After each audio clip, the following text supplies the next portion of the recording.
많이 아파? 열도 있고 콧물도 나고. 병원을 가보는 게 낫지 않을까?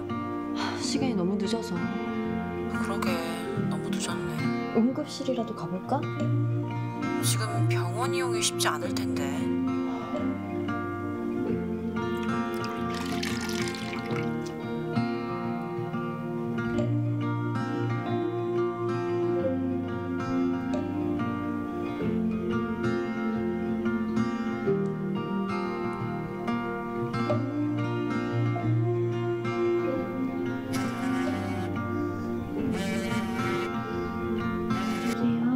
여보. 애기 데리고 빨리 내려와. 밤에도 여는 소아병원이 있다는데. 그래?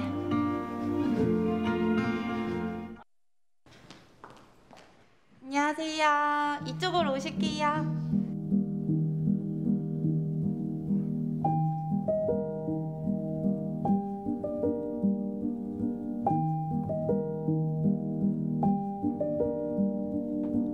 계시고. 어이구 잘한다. 도인 4살인데 6살 형아보다 더 잘한다. 아직 기침 안 했어? 목만 아팠어? 호흡기 치료할게요. 좌우요. 연기 마시는 거요.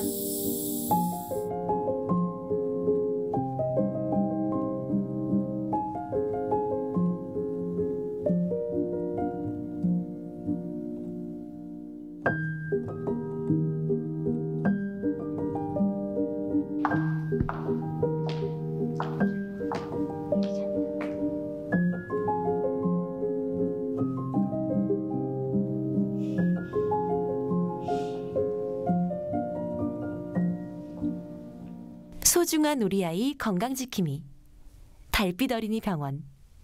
현재 운영 중인 달빛 어린이 병원의 위치와 운영 시간은 달빛 어린이 병원 홈페이지와 스마트폰 앱을 통해 확인할 수 있습니다.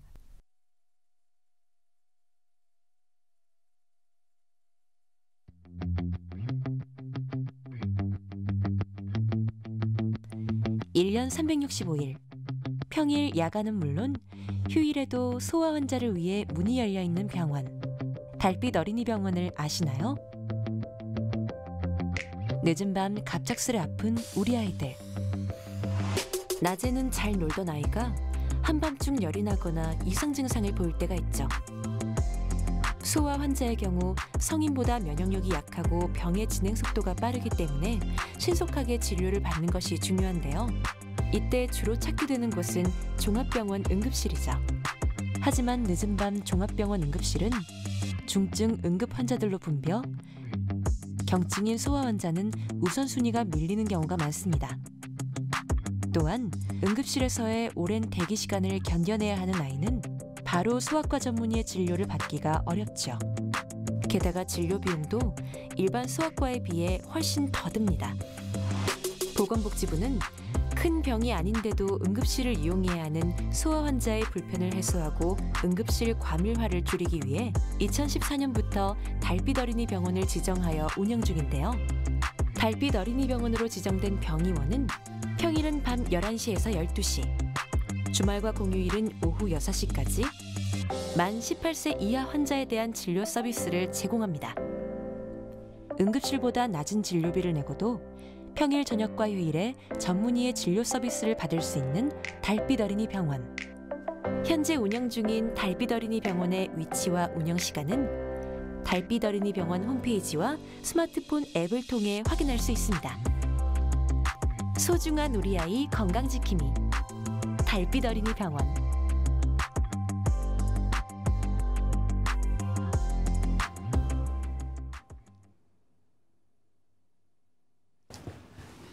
네, 안녕하세요, 여러분. 보건복지부와 국립중앙의료원 주관으로 달빛 어린이병원 라이브 토크 콘서트 달빛 클래스 라이브 진행을 맡은 개그맨 정태우입니다. 여러분들 반갑습니다. 안녕하세요.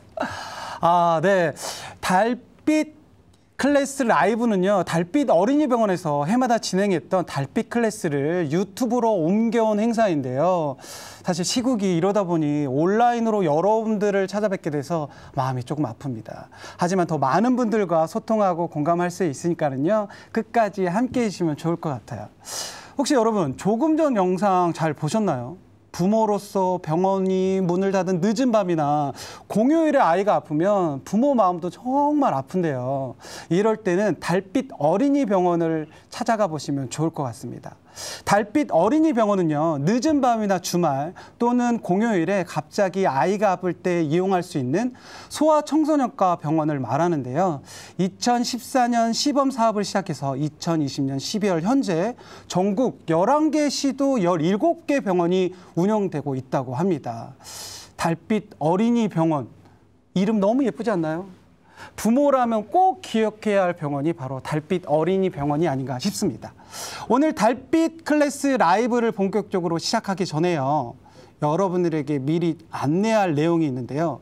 먼저 여러분들 사전 신청 다들 하셨나요? 혹시 아직 신청을 하지 않으신 분들이 있다면요, 더보기란에서 사전 신청 링크를 통해서 신청 후에 여러분들 함께 해주시면 감사하겠습니다. 사전 신청 행사 후에 또 만족도 조사까지 끝내신 분들께는요, 추첨을 통해서 선물을 또 드린다고 합니다. 그리고 시청 이벤트도 있으니까는요, 더보기란을 꼭 확인해 주시면 감사하겠습니다.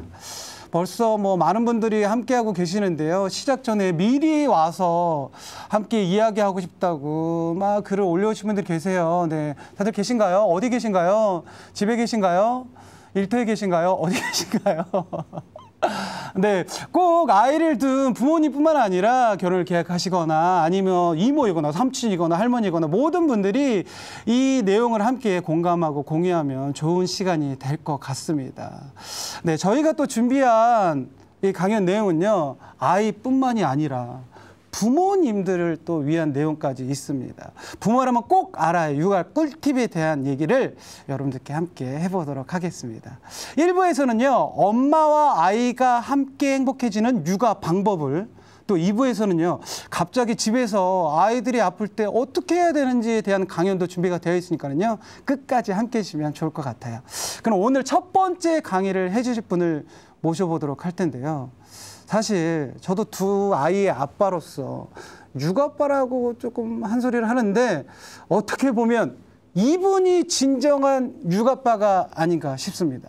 대한민국 엄마들의 마음을 그대로 읽어낸 엄마니까 느끼는 감정의 저자이자 생각과 느낌의원 원장님이신 정우열 원장님 함께 하도록 하겠습니다. 어서 오세요. 네, 안녕하세요. 네, 안녕하세요. 정우열입니다. 뭐 원장님이 너무 젊으세요. 피부도 고우시고.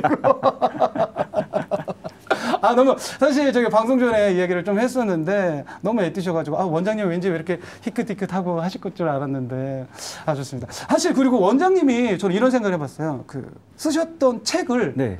아빠들이 꼭 읽어야 될 것 같다. 사실 뭐 아이와 엄마가 느끼는 감정을 아빠가 알아야지 집안이 좀 행복해지지 않을까 하는 생각이 드는데. 네, 아빠가 읽으면 좋겠다라고 많이 생각하시는데 네네. 안 읽는 게 함정이고. 감정이고. 옆에 갖다 놔도 안 읽는다 이런 피드백 많이 받습니다. 함정이고.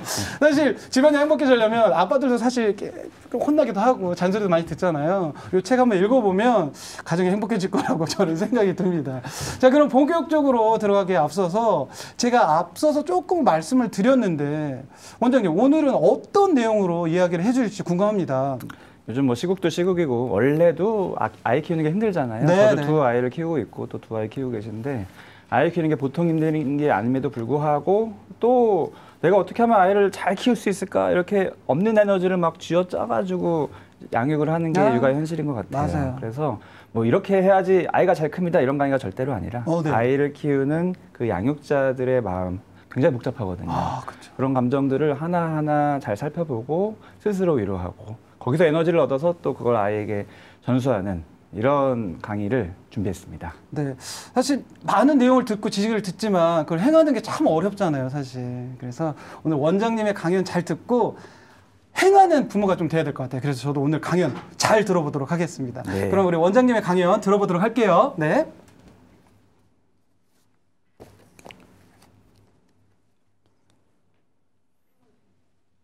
네. 네. 지금 이제 준비가 되어 있으니까는요. 네, 볼게요. 갈게요. 지금 원장님께서 준비를 굉장히 많이 해주셨어요. 네, 여러분들께 그냥 말로만 하는 강연이 아닙니다. 네, 영상과 더불어서 화면을 더불어서 함께 해줄 거니까. 네, 이게 조금만- 라이브의 묘미죠. 그렇죠. 네, 역시 묘미네요. 끝났네요. 네, 되나요? 네. 아, 제가 할 말이 좀 줄었네요. 알겠습니다. 그럼 원장님의 강연 들어보도록 할게요. 네. 네, 제가 준비한 강의의 제목은 엄마니까 느끼는 감정. 이게 뭐 사실 뭐 책 제목이기도 하지만 네, 네. 더 중요한 거는 여기서의 중요한 포인트는 감정. 엄마니까 느끼는 감정. 감정. 저희도 그런 세대이긴 한데 감정에 대해서 배우질 않아요. 그렇죠?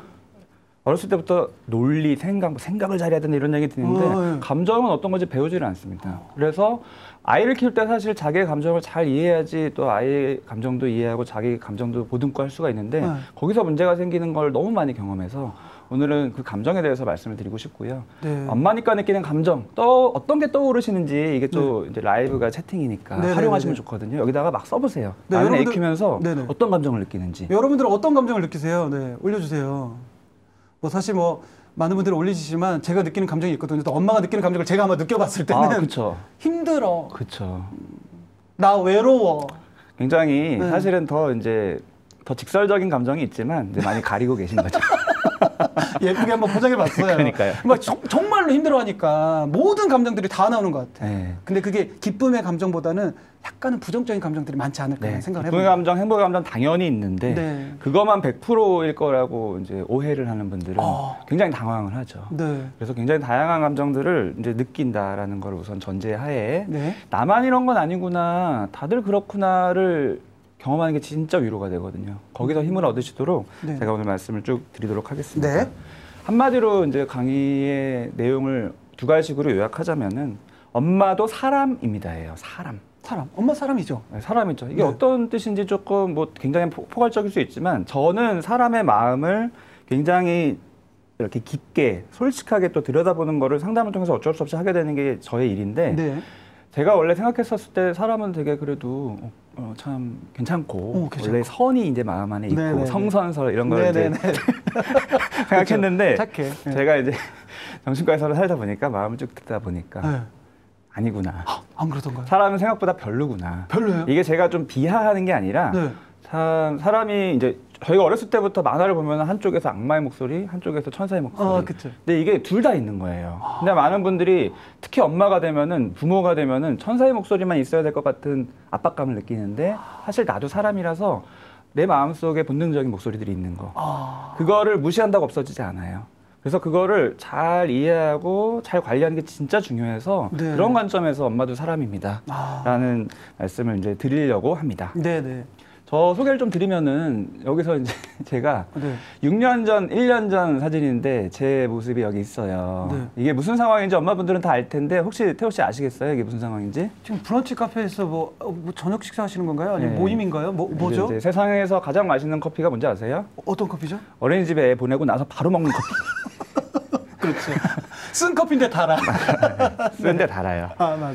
그거를 마시면서 브런치 먹으면서 이제 이런 어린이집 같은 반 엄마들 모임인데 여기에 네. 제가 이제 있는 거죠. 근데 제가 왜 있냐? 제가 막 굉장히 막 열정적이고 이런 아빠라서가 아니라 네. 우연치 않게 2012년도 저희 딸아이가 태어났었을 때 일 잠깐 쉬는 타이밍에 태어나가지고 네. 산후조리원에서부터 이제 먹고 자고 하다 보니까 아이가 저한테 이제 애착을 형성하고 맞벌이였는데 아내 3개월 육아휴직 그다음에 저는 그 3개월 같이 보내다가 저도 이제 일하려고 그랬는데 네네네. 제가 직업병이 있어요. 정신과에서 살다 보니까 애를 어렸을 때 돌보는 사람 그게 꼭 부모가 아니어도 되지만 너무 자주 바뀌면은 좀 아이가 힘들어할 수 있다는 걸 경험해서 난 그러지 말아야지. 그래서 신중하게 골라보자. 그동안만 잠깐 내가 혼자 보자 이런 생각을 잠깐 했는데 네네. 그때 엄청난 이제 첫 단추를 잘못 꼈죠. 그래서 첫째가 저한테 애착을 형성하는 거예요. 근데 네. 제가 정신과 의사로서 아동 심리에 대해서 다 배우고 하는데 다 엄마 얘기거든요. 엄마와 아이의 관계, 뭐 네. 애착, 뭐 분리불안, 엄마가 애를 잘 키워야 돼. 근데 제가 아빠인데 똑같아요. 아이가 저한테 애착 형성하고 분리불안 형성하고 잠에 누구랑 밤에 자야 될까요? 저. 그쵸, 아빠죠. 이유식 먹이고 하는 거 엄마가 먹이면 안 먹고 제가 해야지 먹고 막 이런 식으로 계속 돌아보니까 진짜 경험한 게 너무 좋다가 아니라 우울증을 경험한 이게 아침에 일어났는데 힘들죠. 네, 오늘 하루 또 반복되는구나. 이게 기본 아빠들은 그냥 잠깐 한 번 할 때는 재밌고 행복하지만. 그러니까요. 아빠들이 참 그게 참 딜레마인 게 애 이렇게 예쁜데 왜 애 보면서 화를 내? 이런 아빠들은 사실은 그냥 간단한 거예요. 애를 안 보는 거예요. 아, 그렇죠. 애를 많이 보는 아빠들은 그런 행복의 감정만 있지가 절대로 않습니다. 어떠세요? 저요? 전 행복하네요. 아, 아, 미안하네요. 네, 축하드립니다. 아, 미안하네요. 아, 그래서 뭐 저는 두 아이, 첫째가 지금 2학년, 네. 둘째가 1학년 이렇게 두 아이를 키우고 있는 주양육자고 그때부터 시작해서 지금까지 계속 아이를 돌보게 되더라고요. 처음 시작은 그렇게 됐지만 육아의 진리가 애는 보던 사람이 계속 보게 돼 있다고 계속 제가 주양육자로 살게 돼서 어쩔 수 없이 어린이집 모임도 참석하고 이것저것 조율도 이제 하고 있는데 이 얘기를 드리는 이유는 엄마니까 느끼는 감정이지만 사실은 주양육자니까 느끼는 감정이라는 것이 포커스인 거예요. 네. 오늘 3가지로 말씀드릴 텐데 육아는 다 힘들까? 육아가 왜 힘들까? 어떤 부모가 될까? 말씀드리겠습니다. 힘들다는 얘기를 지금까지 좀 드렸는데 네. 구체적으로 더 힘든 얘기를 이제 드려보도록 하겠습니다. 제가 네. 아이들 3, 4살 지금 따님이 지금 7살이고 이제 남자아이가 남자아이가 4살. 4살인데 네, 네, 네. 수족구라는 게 있거든요. 그렇죠, 그렇죠. 수족구가 진짜 무섭잖아요. 네, 네, 한 번 네. 걸리면은 막 입안에 뭐 나오고 막 열 나고. 제가 부모로서 내가 대신 아파주고 싶은 마음이 있는데 사실 그때 제가 센 시예요. 육아빠의 시월드라고 해서 수족구. 네네. 사실 넌 별로 안 무서워 수족구야. 진짜 무서운 건 뭘까요? 진짜 무서운 건? 수족구 무서운데 뭐가 진짜 무서울까요? 뭐가 무서울까요? 여러분, 뭐가 무서울까요? 진짜 무서운 건? 어린이집을 애를 못 보내는 거. 이게 이제 육아의 현실인 거죠. 근데 이제 아이를 키운 지 얼마 안 되거나 아이가 뱃속에 있거나 아빠분들 뭐 애를 별로 안 보는 아빠분들은 이거 뭐 깜짝 놀라는 거예요. 제가 이런 얘기 들으면 저 강사 이상한 거 아니야? 이런 거에 공감하는 엄마들은 그게 엄마 맞아? 엄마가 애가 아픈데 애를 어린이집 못 보내는 게 무섭다니 무슨 말이야? 이렇게 오해를 하는 거죠. 이해가 되세요? 아, 그러네요. 저는 조금은 공감할 것 같아요. 와. 근데 진짜 이게 현실이거든요. 왜냐하면 맞아요. 특히나 수족구는 법정 전염병이 되는 일주일 동안 어린이집 못 보내게 돼 있고 그렇죠. 근데 엄마들이 뭐 워킹맘이든 전업맘이든 어쨌든 다 자기 스케줄이나 이런 거 여러 가지가 있는데 일주일 동안 올스톱으로 하고 애를 봐야 되는 거예요. 그 상황 자체가 이미 굉장한 압박감인데다가 아이는 낮이고 밤이고 계속 아프고 그 아픈 아이를 관리하고 먹여주고 약 주고 네. 더 잘해주고 하다 보면 아픈 게 하루 이틀이지. 하루 이틀은 열심히 하지만 결국엔 사람이라서 몸이 지치고 못 자고 애는 그렇게 먹이면서 난 못 먹고 이걸 하다 보면 이제 3, 4일쯤부터 이제 어떻게 돼요?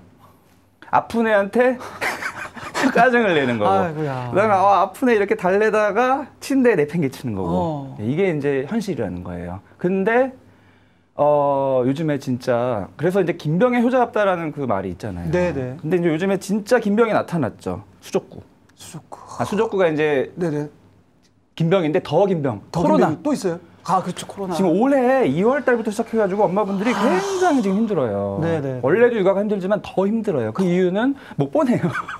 어린이집도 못 보내고 학교도 못 보내고 유치원도 못 보내고 요즘에 좀 왔다 갔다 하면서 지금 풀렸다가 다시 보냈다가 왔다 갔다 하지만 이게 어느 상황이 어떻게 돼가지고 내가 아이를 못 보낼지에 대한 그게 불안해요. 그래서 나의 어떤 삶이나 나의 규칙적인 나의 인생을 설계하지도 못하고 이게 사실은 진짜 힘든 이유 중에 하나고. 그쵸. 그래서 그때 2월 달에 처음 이제 코로나 시대가 되면서 갑자기 이제 애들 원이나 학교 못 보내면서 엄마들이 잠깐 그때 힘을 냈어요. 그래, 기왕 이렇게 된 거 내가 그동안 바쁘다고 못해줬던 엄마표 반찬 열심히 만들어가지고 네. 구첩반상 해주고 네. 맨날 SNS에 올라오던 그 엄마표 놀이 부러웠는데 나도 한번 해보자. 그래가지고 그때 막 SNS에 막 올렸어요. 네네. 근데 한 1, 2 이제 올리다가 점점 이제 시들시들해지는 거예요. 힘드니까. 그게 현실인 거예요. 저는 이제 그때 엄마분들한테 저는 원래 이런 걸 항상 이제 강조했기 때문에 엄마도 사람이다. 이런 시국일수록 더 엄마 관리를 해야 된다. 엄마 관리. 네, 이런 이제 말씀을 드리기 위해서 제 SNS에다가 아빠표 반찬 시리즈를 이제 올렸어요. 제가 저도 그때 이제 진료를 저녁으로 다 몰고 낮에 애를 봤거든요. 애를 네. 못 보내니까. 그래서 밥을 주는데 이렇게 준 거죠. 제가 매주 올린 게 이제 얘들아 밥 먹자 시리즈인데 네. 이게 뭐냐면은 밥 하나 반찬 하나예요.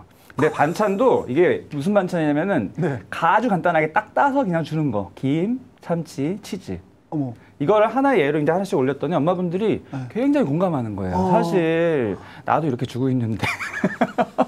나도 이렇게 주고 있는데 그렇죠. SNS 보면은 막 구첩반상에 올라오니까 너무 압박감 느끼는데 예쁜 거 올리니까. 네, 나만 이런 게 아니구나. 사실 왜냐면은 아이 영양 물론 중요하지만 영양 구첩반상 하느라고 내가 뭔가 마음이 지치고 화가 나가지고 그거 애한테 화를 내느니 아이한테 조금 해줄 수 있는 거 줄이고 그 에너지를 모아서 아이랑 상호작용 더 잘하고 그게 어떻게 보면은 길게 아이를 편안한 마음으로 양육할 수 있는 그게 지름길이기 때문에 네. 지금 이제 어떻게 보면 하나의 예를 드렸지만 뭐 극단적인 사진일 수도 있지만 네네. 현실이기도 하고요. 그럼요.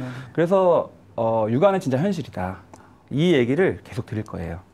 육아는 현실인데 저도 뭐 직업적으로 어린아이를 키우는 뭐 임신한 엄마, 초등학교 엄마, 뭐 유치원 엄마, 중학교 엄마, 고등학교 엄마, 대학교 엄마 쭉 다 엄마들은 계속 육아를 하더라고요. 그렇죠.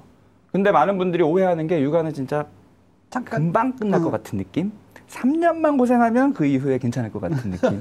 세돌해서 세돌 기다렸는데 세돌 생일 다음 날 애는 똑같고. 초등학교 가면 괜찮을 것 같았는데 초등학교 간 다음에 또 산 넘어 산이 계속 있는데 육아는 한마디로 말하면은 마라톤이다.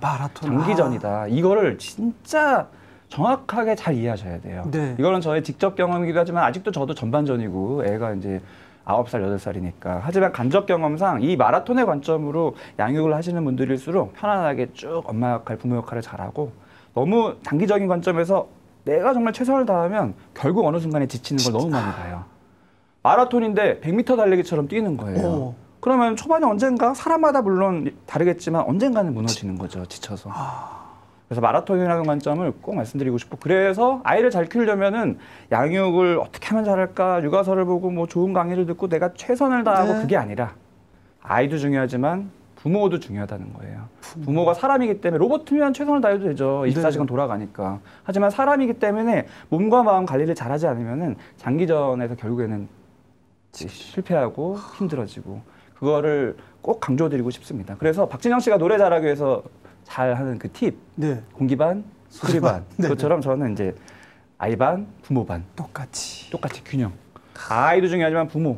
그래서 부모인 나를 내가 스스로 돌보는 거가 진짜 중요하다. 근데 여러 가지 사회적 분위기도 그렇고 부모라는 역할에 대한 압박감이 너무 커서 부모가 애를 뭐 잠깐 뭐 방치처럼 하고 뭐 어디 하고 자기 뭐 하면은 막 손가락질하죠. 뭐 애를 방치하고 어쩌고. 그래서 그런 걸 스스로 당당하고 떳떳하기가 참 힘든 분위기예요. 아무리 제가 이렇게 말씀드려도 그렇지 하지만 집에 돌아가서 보면 그래도 내가 부모인데 지금 이 돈과 이 시간을 아이한테 다 써야지. 나 뭐 좋은 거 하나 사겠다고 하면은 죄책감을 느껴요. 지금 이 방송을 보고 계신 분들도 막 그냥 맞아 내가 그래 난 저렇지 지금 계속 공감하고 계신 것 같아요. 나만 이런 게 아니라는 걸 저는 정말 말씀드리고 싶은 거예요. 당연히 이제 부모는 엄마, 아빠 나눠져 있고 이 얘기를 오늘 자세히 드릴 수는 없겠지만 우선 엄마분들한테 초점을 맞추도록 하겠습니다. 그게 균형 육아예요. 제가 말씀드린 균형. 이 균형을 잘 맞추자. 아이 반, 부모 반. 근데 많은 분들이 아이 쪽으로 쏠려요. 저는 어떨까요? 이렇게 강의 드리고 균형 맞출 수 있을까요? 좀 쏠리시죠? 지금도 계속 쏠려 있어요. 사람이 부모라는 게 이게 아무리 노력을 해도 자동적으로 본능적으로 아이 쪽으로 최선을 다하게 되더라고요. 그러고 나서 또 후회하고. 그래서 균형 육아를 진짜 잊지 않으셔야 된다라는 말씀드리고 또 육아가 왜 이렇게 힘든지를 또 구체적으로 다른 방송에서 좀 말씀드릴 텐데 이제 정신과 의사가 이 사람의 심리가 건강한가 아닌가를 파악하기 위해서는 3가지 기준을 가지고 보거든요. 왜냐하면 엑스레이로 안 나오니까 CT로 안 나오니까 그 3가지가 바로 생각, 감정, 행동이에요. 사람의 생각이 평상시 생각대로 흘러가는지 아니면 자꾸 부정적인 쪽이거나 너무 편협한 쪽으로 흘러가는지 감정이 원래 사람은 희노애락 감정 느끼는 게 원래 정상이지만 문제는 이 기복이 너무 크고 이 기복 때문에 내가 해야 될 일, 양육이나 일에 지장이 있는지 행동 평상시 그 사람 행동 패턴이 아니라 막 바뀌어요. 힘들어지면 뭐가 바뀌세요? 축축 처지고 축축 처지고 에너지 처질 수 있고 어떤 분들은 반대로 막 초조해져서 에너지가 막 올라가기도 해요. 그런 경우도 엄마분들이 진짜 많이 해요. 막 뭔가 주방에도 갔다가 할 일이 너무 많은 것 같아서 주방에도 갔다가 뭐 청소도 했다가 카페도 갔다가 왔다 갔다 막 하는데 하는 건 없는 이런 뭔가 초조한 행동을 의미 없이 하게 되는 것도 하나의 이제 현상이고 이 3가지가 또 서로 영향을 미쳐요. 감정적으로 굉장히 우울하고 불안하면 생각이 긍정적인 생각이 될 수가 없죠.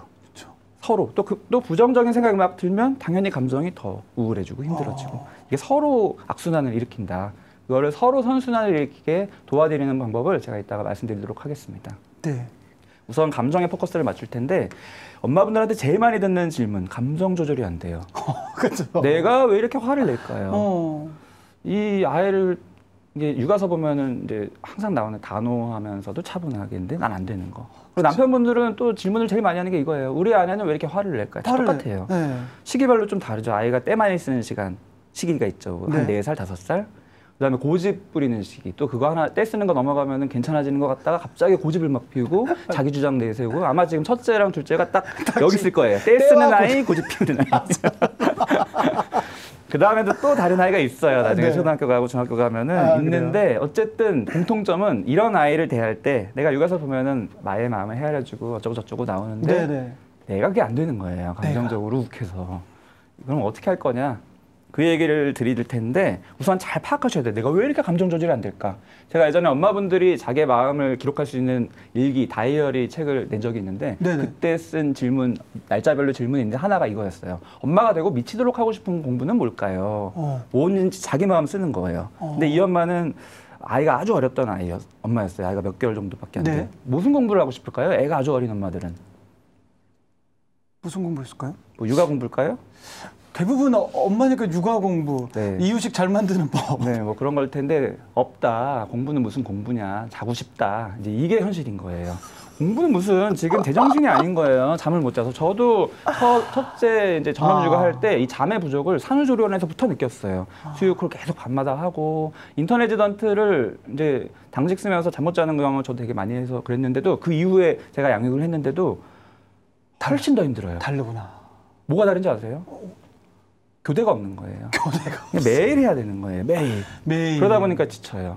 몸이 지치는데 잠이 사람한테 진짜 중요합니다. 근데 거기서부터 이미 흔들리는 경험을 모든 양육자분들이 하는 거예요. 제정신일 수가 없죠. 감정적으로. 이게 제가 산후조리원에서 이제 아이를 제가 만약 출산한 양 이거 코스프레가 절대로 아니라 진짜 힘들었어요. 잠이 부족해서. 그 이후에도 계속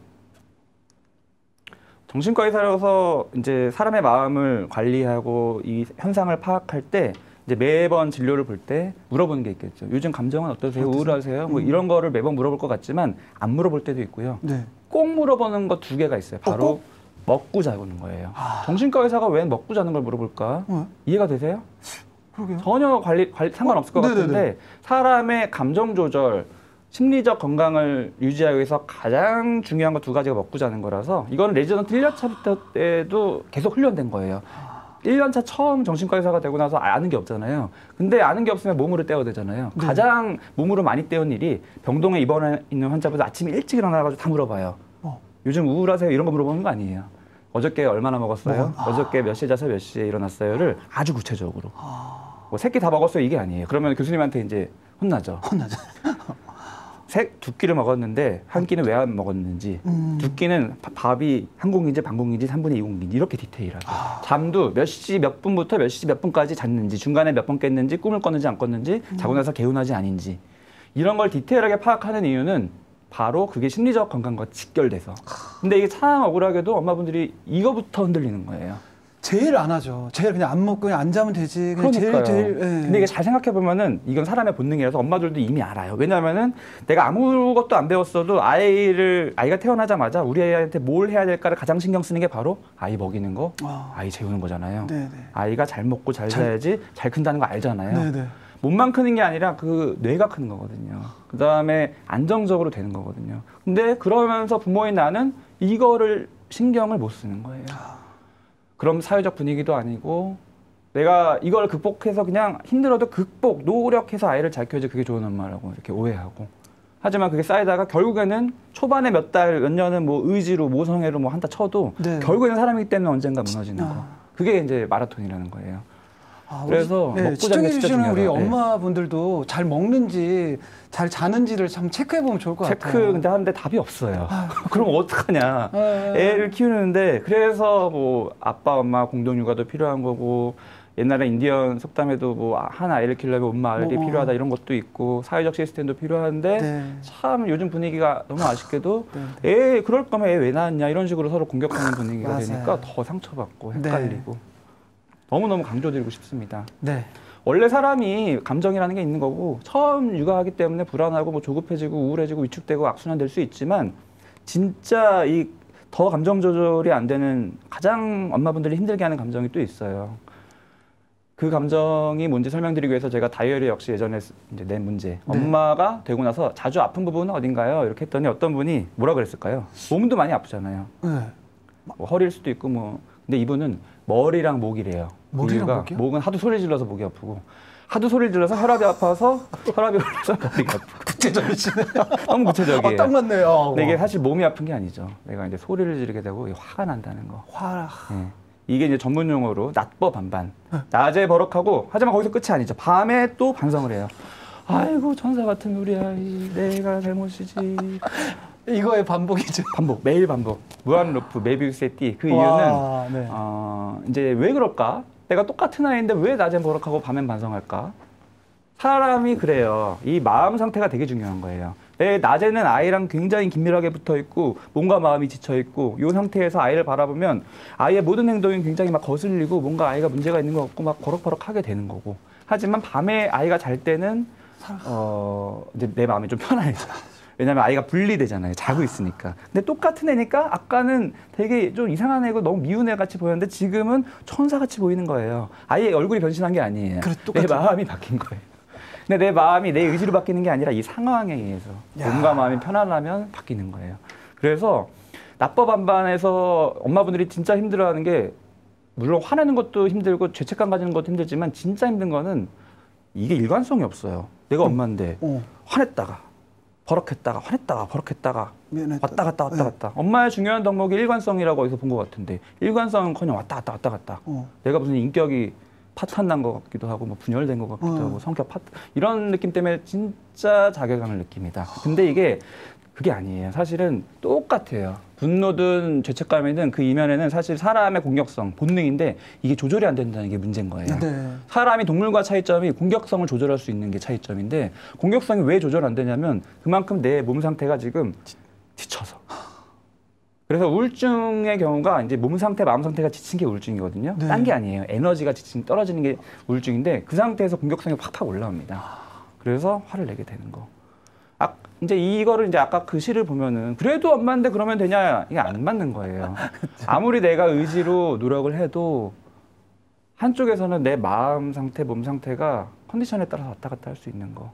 이게 한 끗 차이거든요. 뭐랑 한 끗 차이냐면은 아동학대랑. 아동학대라는 게 어떻게 엄마가 이럴 수 있지만 원래 사이코패스 같은 그런 엄마들이 아동학대하는 경우는 아주 극소수고요. 사실은 대부분은 90%가 집안에서 90%가 부모에 의해서 그 부모가 이상한 부모가 아니라 괜찮은 부모, 좋은 부모였는데 어떤 상황이나 어떤 현실적으로 너무 힘든 상태가 지속되다 보니까 몸과 마음이 지쳐서 그러다가 결국에는 극단적인 행동을 하게 되는 게 되게 많아요. 지금까지 힘든 얘기 쭉 드렸잖아요. 네. 진짜 힘든데 이거를 좀 잘 살펴봐야 되는 거예요. 힘들다 그냥 이렇게만 할 게 아니라 내가 왜 힘들까? 나한테 자괴감을 느끼면서 힘들 게 아니라 잘 분석해 보셔야 돼요. 네. 애가 떼쓰고 고집 피울 때 책 보면은 그거는 정상 발달이에요. 정상적으로 독립적인 인격으로 성장하는 거예요. 아 그렇구나. 잘해줘야지. 이게 안 되죠. 안 되죠. 그 이유가 뭘까요? 내 감정이 왔다 갔다 해요. 왜냐하면 부딪혀요. 어떤 순간에 부딪히냐면 엄마도 사람이지만 아이도 사람이니까. 아이도 사람이지만 엄마도 사람이니까. 사람 대 사람으로 부딪히는 거예요. 이게 인간관계예요. 애가 어릴 때는 그냥 내가 먹여주고 재워주고 그냥 열심히 하면 되지만 이제 말을 시작하면서 네. 둘째 이제 말을 시작. 네네네. 이제 첫째가 있으니까 아셨겠지만 엄마가 이제 처음인 분들은 우리 애가 말을 못한다. 말을 좀 하면 좋겠어요. 못 알아듣겠어요. 근데 그러면 좀 수월할 것 같아요. 나중에 말을 하기 시작하면 그때부터 진짜 힘들어지죠. 맞아요. 계속 부딪히고. 그게 이제 사람 대 사람으로 부딪힌다는 관점에서 보면은 이거 역시 균형이 맞아야 돼요. 나와 남. 내가 엄마고 남이 이제 아이인 거죠. 심리적으로는 애도 남이에요. 나는 나밖에 없는 거예요. 혹시 지금 제가 말이 네. 좀 빠른데 네네. 좀 천천히 하기에는 시간이 부족할 것 같아서. 네네. 아니 괜찮습니다. 시간이 지금 지금 어느 정도 남았나요? 시간이 지금 잠시만요. 지금이 34분이니까요. 네. 네네. 편하게 하시면 될 것 같습니다. 편하게 해도 네네. 되나요? 책임지실 수 있으신가요? 네네네. 왜냐면 이게 사실 저도 이게 강연을 들으면서 느끼는 내용이지만 네. 아 맞아 다 그렇구나 맞아 나만 이상한 거 아니었는데 그리고 무엇보다도 그런 게 있잖아요. 엄마인데 왜 저래 이런 말들에 그 대한 눈치가 말을 안 해도 눈빛에서 이미 느껴지고 거기서 또 위축되고. 본인 자체는 지치고 힘든데 그러니까요. 참 힘든 것 같습니다. 그래서 네. 그게 아니다라는 거를 제가 확실한 근거로 또 말씀드리고 싶은 게 뭐냐면은 네. 아이도 인간관계인데 사람의 이제 상반된 욕구가 있어요. 아무리 엄마고 아무리 부모여도 어쩔 수 없는 사람의 상반된 욕구가 있어요. 한쪽에서는 친밀과 의존 욕구가 있어요. 그래서 연애를 하는 거고, 그래서 애도 놓고 아이랑 사랑하고 친밀감을 느끼고 애착 형성하고 좋죠. 네네. 그게 행복이고, 그것만 있는 게 아니라는 거예요. 상반되게 그거 다 좋지만 이것과 별개로 그냥 나 혼자만의 영역, 독립적인 영역, 나 혼자 자유를 누리고 싶은 영역이 사람은 누구나 있어요. 주체적인 영역이.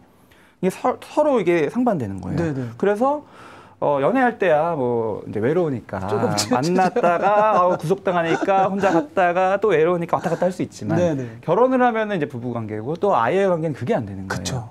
계속 엄마 역할은 아이와의 친밀감만 고수해야 될 것 같은 그런 느낌이 왠지 들지만 사실은 사람은 본능적으로 독립의 영역이 꼭 있어야 돼요. 이게 자기 정체성이고. 이게 흔들리는 순간 진짜 우울해지고 무기력해지고 삶의 낙이 없어집니다.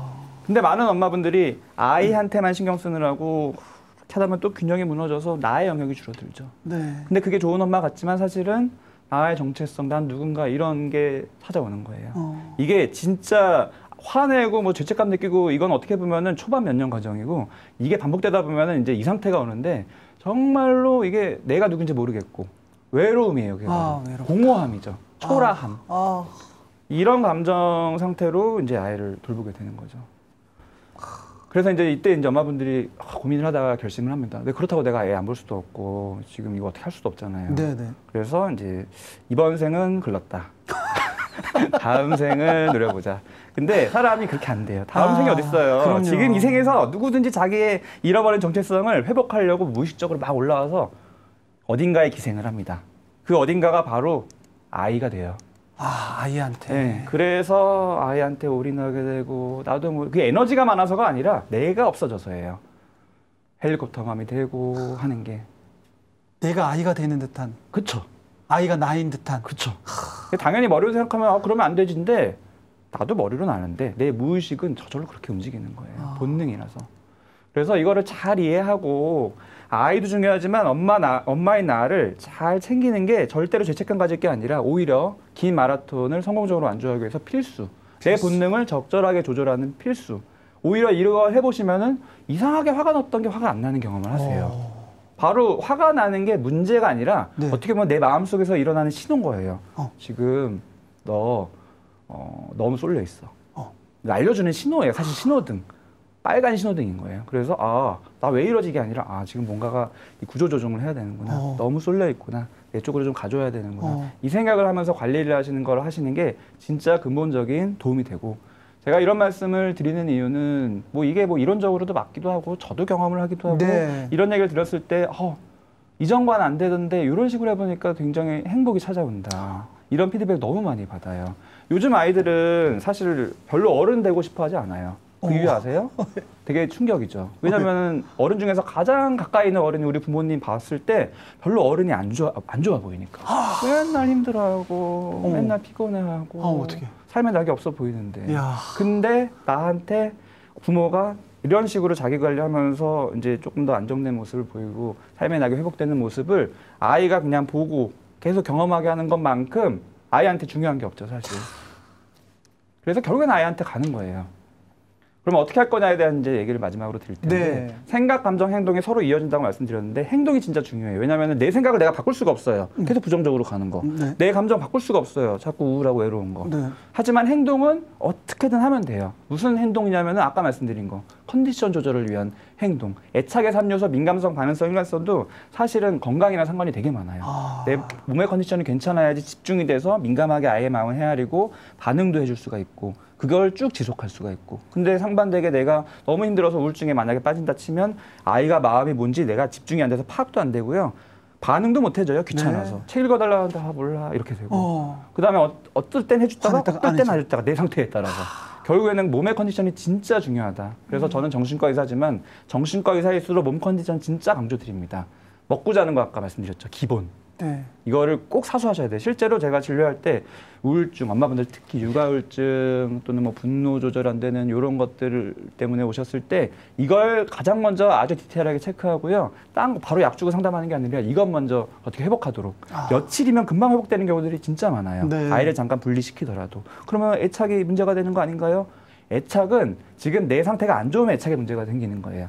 잠깐 떨어져 있는 건 아무 문제 없습니다. 이해가 되시죠? 그래서 먹고 자는 거 진짜 꼭 사수해야 되고 누구한테 도움을 요청해서라도 회복해야 된다.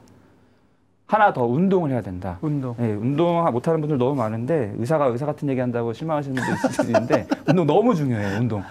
사실 육아하면 힘드니까. 힘드니까 그 운동할 자체가 힘이 운동, 없죠. 예. 근데 저도 이제 우울함을 애 키우면서 경험했을 때 이걸로 극복을 했어요.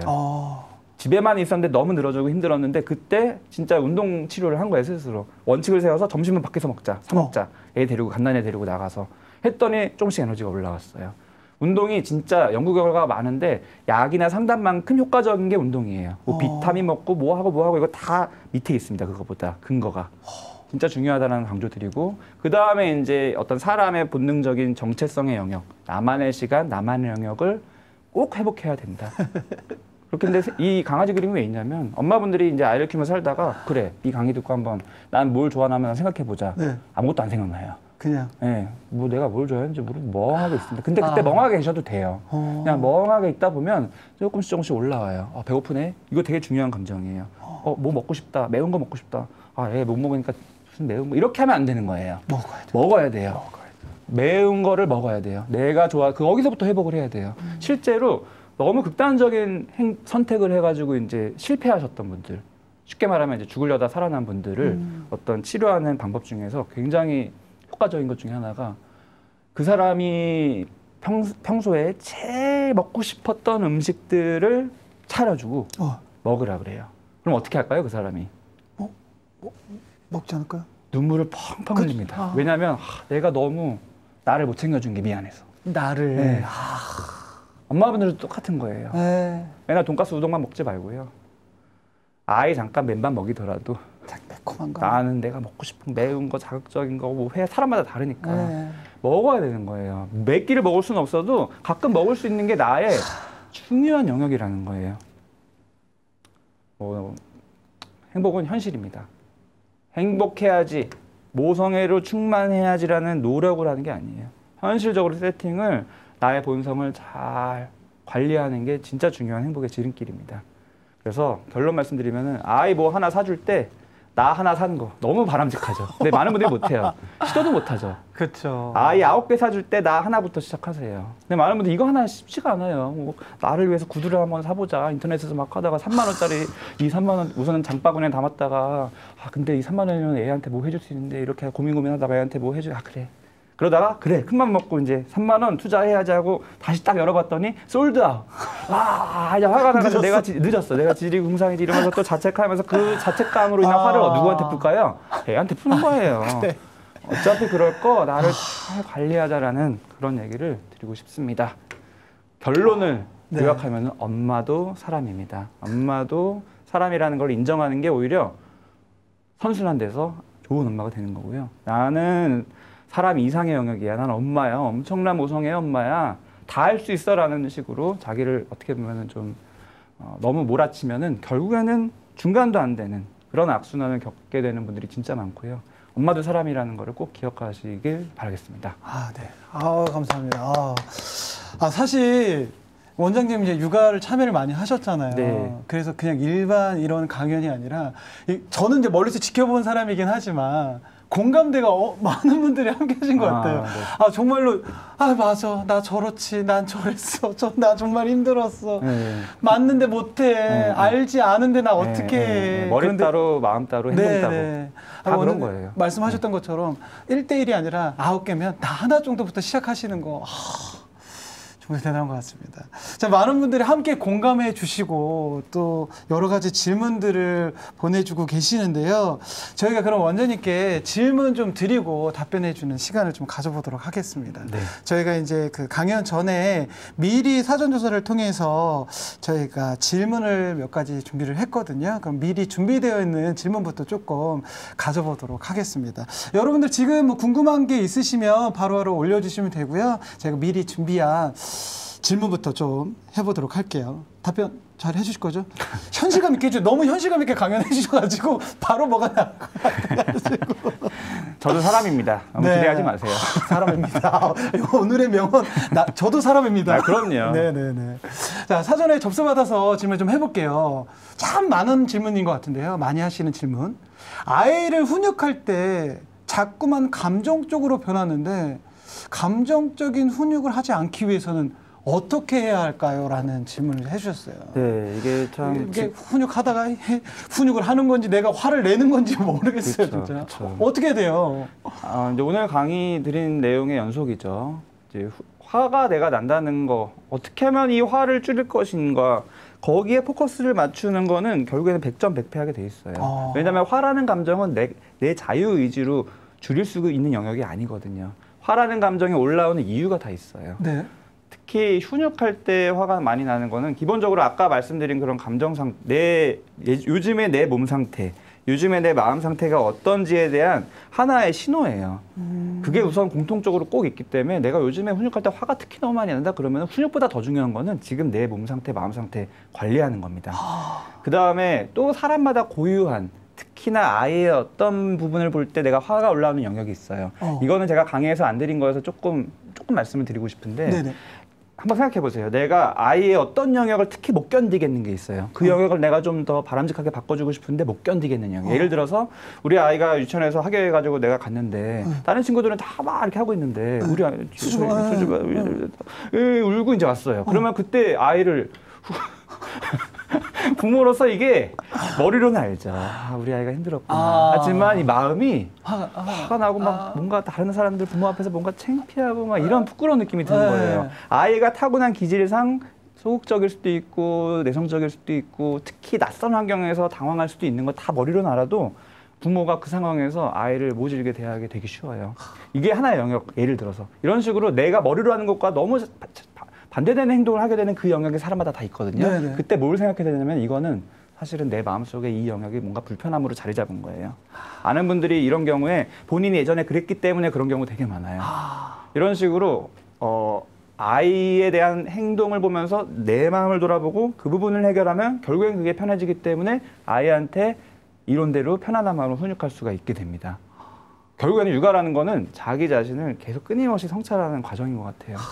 그게 되게 힘들지만 그만큼 또 성장하게 되는 기회이기도 합니다. 그러니까 사실 나의 결핍이 혹여나 이제 아이들한테 보이면 그게 더 싫은 거잖아요. 더 싫어서 더 보여요. 그래서 나의 그런 거를 싫어하지 않도록 스스로 잘 관리하는 게 진짜 중요해요. 지금 이제 이 질문에도 중심은 나인 거예요. 네, 항상 모든 질문의 포커스를 나로 가져오는 게 굉장히 중요한데 많은 분들이 질문하는 거 보면 우리 애가 지금 이러는데 이건 어떻게 해야 되나요? 아이 쪽이에요. 근데 육아라는 거는 관계라서 아이 반 부모 반 나의 영역을 꼭 살펴보셔야 돼요. 균형 있게. 네. 알겠습니다. 또 실시간으로 질문을 주셔서 질문을 좀 드려보도록 할게요. 육아할 때 아이와 기싸움을 하게 됐을 때 어떻게 해야 되는지. 아이와 기싸움을 하잖아요. 이게 뭔가 이기고 싶고 또 너무 화내면 또 안 될 거 같고. 지금 첫째랑 많이 하고 계실 거예요. 아마 7살 때 이제 시작되는데. 첫째 딸이 엄마랑 기싸움을 그렇게 합니다. 네, 이제 시작이고 몇 년 갈 텐데. 어떻게 해야 돼요? 기싸움 이것도 역시 마찬가지입니다. 네. 어떻게 내가 이 기싸움을 잘할 것인가에 대한 그 how to를 생각하시면 안 돼요. 기싸움이 왜 일어나는가? 기싸움은 말 그대로 관계에서 일어나는 거예요. 누가 더 우위를 점유하냐. 근데 아이들은 성장 과정상 특히 6세, 7세, 8세 이때 자기 논리가 막 커지고 머리가 커지면서 부모보다 우위에 서고 싶은 마음이 막 들어서 어디서 배운 그런 말 같은 말장난 같은 걸로 교묘하게 부모를 괴롭혀요. 맞아요. 말을 너무 잘하니까. 네, 말을 막 너무 잘하면서 막 그때 거기서 이제 부모가 막 거기서 막 막 이러면서 위축되다가 이렇게 하다가 반격하면서 이제 기싸움이 되면서 말리는 거죠. 그쵸. 쉽게 말하면 말리는 거예요. 그래서 내가 여기서 말릴 것 같다라고 하면은 우선은 정지하고 생각하셔야 돼요. 내가 왜 말릴까? 많은 분들이 당황이 그 안에 있어요. 아, 우리 애가 이렇게 커가고 내가 숨기고 싶었던 약점을 공격하기 시작하거든요. 애가 머리가 커져서 다 보이니까. 결국에는 이게 기싸움이라는 게 결국에는 내 영역이 엄청 중요해요. 내가 내 스스로 떳떳하거나 뭔가 당당하지 않으면 거기에 말리게 돼 있어요. 네. 그래서 결국엔 똑같아요. 균형 있게 아이도 중요하지만 내 몸 관리 마음 관리하면서 내 영역을 정말 탄탄하게 떳떳해져야지 아이가 뭐라 그러든 말든 물론 그 마음은 헤아리지만 나는 흔들리지 않을 수 있는 거예요. 이게 어떤 노하우로 뭐 어떻게 말을 하고 이게 아닙니다. 네. 내 마음 상태 점검이 진짜 중요해요. 아, 네, 알겠습니다. 참, 이 기싸움이라는 게 옆에서 보는 아빠 입장에서도 되게 불안하고 하니까. 여러분, 어떻게 고민 좀 해결되셨나요? 사실 원장님이 더 많은 이야기를 해주고 싶고, 더 많이 소통하고 싶은데. 말이 너무 많네요, 제가. 시간이 좀 없어가지고 네, 너무 드릴 말씀이 너무 아쉽습니다. 많아서, 네, 네. 네. 원장님 계속 뭐 유튜브를 통해서 많은 정보를 전달해주고 계시니까요. 아, 네, 감사해요. 궁금하시면 또 함께 해주시면 좋을 것 같고요. 여러분들 짐을 많이 쏟아내셨는데, 내 짐을 왜 안 해주세요? 이렇게 섭섭하신 분도 계세요. 섭섭할 필요가 없습니다. 여러분이 기다리셨던 이벤트 시간이 됐는데요. 지금부터 여러분들이 집중해서 잘 들으셨다면 바로 맞출 수 있는 퀴즈를 저희가 드리도록 하겠습니다. 정답을 맞히시는 세 분께는요, BBQ 치킨과 그리고 콜라 세트를 선물로 보내드릴 테니까는요, 선착순 아니에요, 여러분들. 정답을 알고 계신 분들은 바로 채팅창에 올려주시면 되겠습니다.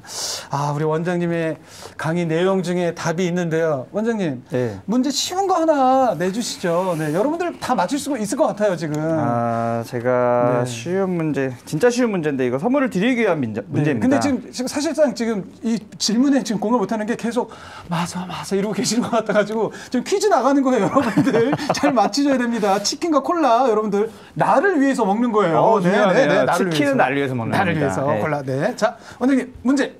제가 주시죠. 초반부터 계속 강조드린 거죠. 육아는 장기전이다, 마라톤이다. 네. 이걸 위해서는 페이스 조절을 잘해야 된다. 네. 그러기 위한 육아 방법. 힌트는 엄마와 아이 사이에 땡땡이 잘 맞춰져야 된다. 계속 강조드린 거죠. 땡땡. 네.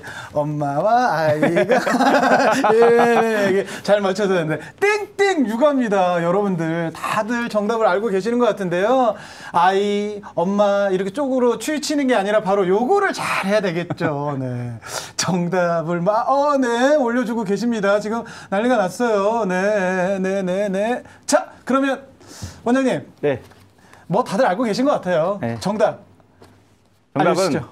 균형. 균형. 원장님 강연에 많은 분들이 한쪽으로 쏠리지 말고 균형 있게 행동해 다녔고 아이만이 아니라 나도 또 요 감정이 아니라 또 저 감정 서로 뭐든지 균형. 균형 참 어렵지만 제일 어려운 거. 제일 어렵지만 균형 육아가 가장 중요하다고 여러분들 스스로도 정답을 맞춰주셨습니다. 그러면 세 분께 선물을 보내드릴 거예요. 그래서 임의적으로 저희가 세 분을 선정을 했는데요. 제가 먼저 두 분 정도 먼저 보여드릴게요. 방인선님 그리고 임빈님 네 그리고 우리 원장님 한번 네. 저도 한번 뽑겠습니다. 태우연맘. 아, 태우연맘. 네. 이렇게 세 분, 우리 방인선님, 임빈님, 태우연맘님, 총 세 분이 당첨이 되셨는데요. 더보기란을 클릭하셔서 나오는 메일 주소로 당첨된 유튜브 닉네임, 성함, 그리고 당첨된 경품, 전화번호를 보내주시면은요, 해당 휴대전화번호로 기프트콘을 보내드리도록 하겠습니다. 자, 여러분들 이벤트가 여기서 끝이 아니에요. 끝까지 함께 해주시고요. 아, 많은 이야기를 원장님과 더 하고 싶고 저도 궁금하거든요. 아이를 키우는 아빠로서. 그런데 보내드릴 시간이 되었습니다. 아쉬우면 또 원장님 유튜브를 통해서 많은 분들 또 공감하시고요. 오늘 함께 하셨는데 소감 어떠세요? 편안하게 네, 이제 네. 제가 강의를 할 수 있었고요. 여기서 옆에서도 네. 리액션을 굉장히 잘해주셔서 저는 뭐. 이게 정말 육아에 관심이 많거나 정말 많이 하고 계시구나일 수도 있고 네네. 이제 직업적으로 잘하시는구나일 수도 있는데 네. 너무 좋았어요. 그래서 네. 제가 강의할 때 힘이 많이 돼서 네. 감사드리고 싶고 네.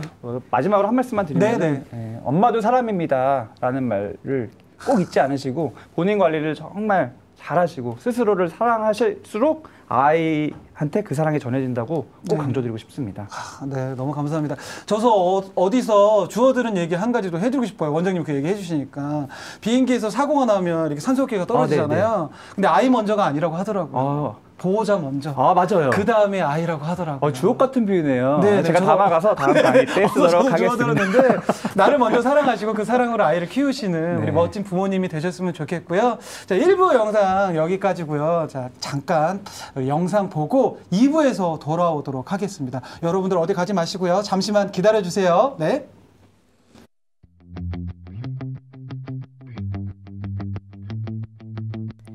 일 년 365일. 평일 야간은 물론 휴일에도 소아 환자를 위해 문이 열려 있는 병원. 달빛 어린이병원을 아시나요? 늦은 밤 갑작스레 아픈 우리 아이들. 낮에는 잘 놀던 아이가 한밤중 열이 나거나 이상 증상을 보일 때가 있죠. 소아 환자의 경우 성인보다 면역력이 약하고 병의 진행 속도가 빠르기 때문에 신속하게 진료를 받는 것이 중요한데요. 이때 주로 찾게 되는 곳은 종합병원 응급실이죠. 하지만 늦은 밤 종합병원 응급실은 중증 응급 환자들로 붐벼 경증인 소아 환자는 우선순위가 밀리는 경우가 많습니다.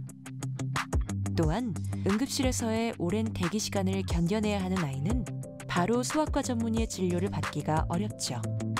게다가 진료 비용도 일반 소아과에 비해 훨씬 더 듭니다. 보건복지부는 큰 병이 아닌데도 응급실을 이용해야 하는 소아 환자의 불편을 해소하고 응급실 과밀화를 줄이기 위해 2014년부터 달빛 어린이 병원을 지정하여 운영 중인데요. 달빛 어린이 병원으로 지정된 병의원은 평일은 밤 11시에서 12시, 주말과 공휴일은 오후 6시까지 만 18세 이하 환자에 대한 진료 서비스를 제공합니다. 응급실보다 낮은 진료비를 내고도 평일 저녁과 휴일에 전문의의 진료 서비스를 받을 수 있는 달빛 어린이 병원.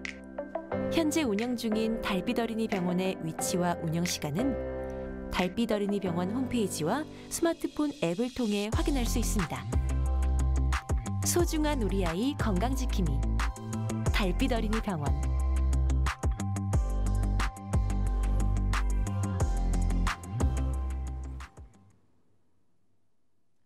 네, 달빛 어린이 병원과 함께하는 달빛 클래스 라이브 이제 2부를 시작해 볼 텐데요. 2부에서 함께해 주실 분을 소개시켜 드리도록 하겠습니다. 가정의학과 전문의시자 영유아 체온을 관리해 주는 어플리케이션이죠. 열나요를 개발하신 우리 신재원 대표님 모시도록 하겠습니다. 어서 오세요. 네, 안녕하세요. 안녕하세요. 네, 안녕하세요. 네, 우리 또 소개 좀 부탁드릴게요. 네. 아, 네. 이게 그 달빛 그 클래스 뭐 이런 네. 게 저도 있는지 몰랐는데 이렇게 초대해 주셔서 네. 감사드리고 이렇게 엄마들을 위한 이런 프로그램이 있다는 것 자체가 네. 굉장히 좋은 것 같아요. 네. 이렇게 함께하게 돼서 정말 기쁩니다. 네, 네. 저도 이제 1부도 남자 원장님께서 하셨는데 2부도 사실 엄마들을 위해서 남자끼리 애쓰고 있다는 것도 조금은 알려주셨으면 좋겠습니다. 네. 네. 대표님께서는 아이들의 열 관리 전문가라고 하시더라고요. 사실 네네. 아직 어린 아이들이라면 이게 병원을 찾는 게 대부분 이유가 열 때문이잖아요. 네네. 우리 아이 열 나는데 어떡하지 막 그러는데 보통 전문가가 아니면 왜 그런지 이유를 알 수가 없습니다. 네. 사실 그냥 열 나면 그냥 바로 병원이거든요, 사실. 네, 그렇죠. 네. 그렇게 바로 병원에 가는 게 맞아요. 맞습니까? 바로 병원에 가야죠. 왜냐하면 열나는 원인을 찾아야 되니까. 집에서 네네네. 이렇게 뭐 발을 동동 구른다고 해결되는 것은 아닌데, 네. 다만 이제 밤에 이제 병원을 안 할 때 엄마들이 굉장히 좀 많이 고민이 되시죠. 이게 응급실에 가야 되나 말아야 되나 이런 걸 가지고 굉장히 좀 고민을 많이 하시게 되거든요. 네네. 뭐 그럴 때 사실은 이제 응급실을 가는 방법도 있지만 요즘 이제 이 달빛 어린이 병원 네. 찾아보면 많이 있습니다. 네. 저희 소아과 전문의가 또 항상 상주를 하고 있기 때문에 네. 이 달빛 어린이 병원에 가는 것도 응급실 가는 대신에 저는 괜찮은 방법이라고 생각을 합니다. 저도 사실 이제 두 아이를 키우면서 첫째 때 응급실을 여러 번 간 적이 있어요. 저도 많이 갔어요. 네. 문이 닫힌 경우도 있고 네네. 어떻게 그냥 발만 동동 구르고 포털 사이트에 검색만 네. 계속 했던 경험이 있는데 달빛 어린이 병원이 있으니까 여러분들 잘 활용하시고 가시면 좋을 네. 것 같습니다. 네. 그러면 이제 본격적으로 대표님과 이 얘기를 좀 해보도록 하겠는데요. 이제 오늘 또 선생님이 강의해 줄 내용이 있잖아요. 어떤 내용을 해주실지 좀 소개를 좀 부탁드릴게요. 네, 오늘은 이제 제가 준비한 거는 네. 이제 여러 가지 응급 상황에 대한 대처법인데 앞부분에 이제 열에 대한 좀 강의가 좀 있고 뒤에 네. 이제 열 외에 네. 또 여러 가지 아이들이 닥칠 수 있는 그런 상황에 대해서 제가 몇 가지 좀 중요한 거를 이렇게 네. 뽑아서 엑기스로 네, 가져왔습니다. 한번 시작해 보겠습니다. 네, 부모라면 꼭 요것 때문에 발을 동동 구르잖아요. 네. 열을 해결할 수 있습니다. 우리 대표님의 강연 들어보도록 하겠습니다. 네. 네. 일단 흔한 응급 상황이 여러 가지가 있는데요. 뭐 열이 대표적이고 네. 그다음에 이제 뭐 구토나 복통 같은 증상이 있을 수가 있고요. 그다음에 머리를 다치는 경우, 또 뭐 상처, 배인 상처 또는 화상, 뭐 이물질을 삼킨 경우, 그다음에 골절 이렇게 오늘 이렇게 제가 요거에 대해서 다 요 정도 아시면 이제 발을 이제 동동 구르실 필요 없고 잘 이렇게 대처하실 수가 있을 겁니다. 저희 아이가 거의 다 경험했던 그렇죠. 애들 키우면서 이거 한 번씩은 다 네, 정말 네, 다 겪는 문제거든요. 네. 그래서 제가 오늘 거기에 대해서 말씀을 드리도록 하겠습니다. 네. 일단 열이 날 때 이제 제일 중요한 게 엄마들이 이제 열을 재고서 딱 열이 났어요. 그러면은 제일 중요한 게 엄마가 뭘 해야 되는지를 아는 겁니다. 발을 동동 이렇게 구르시는데 일단 컨디션을 체크하세요. 열이 나더라도 이 컨디션이 잘 유지되고 있으면 이게 막 당장 뭐 어떻게 뭔가 걱정을 할 그런 정도는 아니라는 것을 좀 제가 좀 말씀을 드리고요. 그 다음에 컨디션이 좀 괜찮은 것 같으면 해열제를 복용을 시킵니다. 그리고 아이의 먹는 양, 수분 섭취 이런 게 굉장히 중요하거든요. 그러니까 요거는 엄마가 해줄 수밖에 없어요. 네. 아이 먹는 양의 수분 섭취를 잘 유지되고 있는지 체크를 하고 잘 유지가 안 되면 사실 또 이제 다른 처치가 필요한 거거든요. 네. 그래서 이런 것들을 엄마가 먼저 체크해 보시는 것이 필요하다 이렇게 말씀을 드리겠습니다. 그다음에 이제 제가 이제 상담을 하다 보면 뭐 이런 질문을 굉장히 많이 받아요. 뭐 실내 온도 몇 도로 해야 되냐, 에어컨 켜야 되냐, 뭐 옷을 벗겨야 되냐 말아야 되냐 이렇게 굉장히 많은 질문들이 있으신데 실내 온도는 그냥 뭐 시로 한 23도에서 25도 정도 이 정도 유지하시면 되고 에어컨 여름에 이제 좀 많이 틀어놓으셔가지고 기온이 좀 낮은 경우에 너무 또 추우면 안 되거든요. 네. 또 에어컨 바람을 또 직접 쐬는 것은 좋지가 않습니다. 그리고 옷 같은 경우에는 엄마들이 이제 그 인터넷에 보면 많이 벗기라고 이제 많이들 알고 있는데 굳이 옷을 다 안 벗겨도 돼요. 안 벗겨도 되고 그냥 얇은 거 이렇게 그냥 입혀놓으시면 됩니다. 그리고 요즘에 이제 이마에다 붙이는 패치가 있거든요. 헤어 패치라고 흔히 부르는데 요건 사실 해열 효과는 없습니다. 그러니까 그냥 조금 그냥 시원하게 해주는 정도지 해열 효과가 없기 때문에 해열 목적으로는 사용하시면 안 되고요. 그 다음에 이제 샤워나 목욕 같은 거 시켜도 되냐 이렇게 물어보시는데 가볍게 그냥 샤워만 하는 것은 괜찮습니다. 근데 이제 뭐 통에 들어가서 뭐 물놀이를 하거나 이런 것들은 좀 피해 주시면 좋고요. 그 다음에 이제 아이들이 열날 때 엄마들이 미온수 마사지를 많이 하거든요. 이게 미지근한 물로 아이 몸을 이렇게 닦아주거든요. 근데 이것도 이제 해열 효과가 약간은 있어요. 약간은 있는데 아이가 너무 싫어하면 굳이 뭐 반드시 해야 되는 것은 아닙니다. 그래서 해열제를 먹이고 좀 잘 안 떨어질 때 보조적인 방법으로 이렇게 사용하시면 되겠습니다. 이 열의 기준이 사실은 뭐 엄마들이 제일 궁금해하는 것 중에 하나인데 일단 38도가 열의 기준입니다. 38도. 38도요? 의학적으로는 38도가 열의 기준이고요. 그런데 이게 체온계마다 좀 다르게 나옵니다. 귀 체온계가 조금 높게 나오고 뭐 겨드랑이 체온이나 요 비접촉식은 조금 낮게 나오는 경향이 있거든요. 그래서 보통 우리가 귀 체온계를 보통 기준을 많이 하고요. 38도 이상이면 열이다. 그런데 이제 양쪽 귀를 쟀을 때 다르게 나오는 경우들이 되게 많습니다. 그럴 때는 높은 쪽을 기준으로 합니다. 높은 쪽, 낮은 쪽 기준이 아니고 높은 쪽을 기준으로 판단해서 열이 있다고 생각하시면 되고요. 그 다음에 해열제를 먹이는 온도를 굉장히 많이 물어보세요. 몇 도부터 해열제를 먹여야 되냐. 맞습니다. 그런데 의학적으로는 이게 사실 몇 도라고 딱 정해진 건 없어요. 그러니까 38도 이상이 되면 해열제를 먹일 수 있는 온도인데 다만 아이의 컨디션이 좋고 아이가 잘 놀고 뭐 컨디션이 좋으면은 한 38도 초중반 정도는 조금 지켜보셔도 됩니다. 그러고서 이제 열이 더 급격하게 올라가면 그때 이제 먹이셔도 되고 뭐 비슷한 질문으로 뭐 잘 때 열 나는데 해열제를 깨워서 먹여야 되냐 이 질문이 또 되게 많아요. 비슷한 맥락입니다. 그래서 한 38 초중반 정도는 이렇게 아이가 잘 자고 있으면 그냥 깨우지 말고 좀 지켜보시다가 더 오르면 먹이시면 되고 또 절대적인 기준이라는 게 없다. 이렇게 좀 말씀을 드립니다. 그리고 또 그런 게 있잖아요. 그 해열제마다 저도 이제 아빠니까 아는데 이 내용, 이 약이 이렇게 병행하면서 먹이는 그런 게 있잖아요. 그것도 이제 제가 뒤에 설명을 드리려고 합니다. 그래서 종류는 이제 이 아세트아미노펜 계열과 이부프로펜 계열 이렇게 두 가지가 있는데 요건 이제 그 의사 처방 없이 먹일 수 있는 게 위에 아세트아미노펜 계열은 4개월부터 먹일 수 있고요. 그 밑에 이제 브루펜 계열은 6개월부터 복용하는 것을 권장을 하고 있습니다. 물론 의사 처방이 있으면 다 먹일 수 있어요. 100일 된 아기한테도 의사 처방이 있으면 다 먹일 수 있는 것이고 저 기준은 의사 처방이 없이 엄마 임의대로 먹이는 기준을 말합니다. 그다음에 용량 같은 경우에는 체중의 한 3분의 1에서 2분의 1. 요게 이제 그 물리학 기준인데요. 네. 예를 들면 10kg다. 네. 그러면 한 3.5mm에서 5mm까지. 10kg 기준으로 한 3.5mm에서 5mm까지 체중 절반 정도 용량까지 먹일 수 있다. 이렇게 생각하시면 되고 보통 저는 이제 한 40%, 한 4mm 정도 먹이라고 합니다. 10kg 기준으로. 그리고 요게 이제 하루 허용량이 있어요. 아세타미네픈도 그렇고 이부프로펜도 그렇고 대략 10kg 기준으로 20ml, 2배.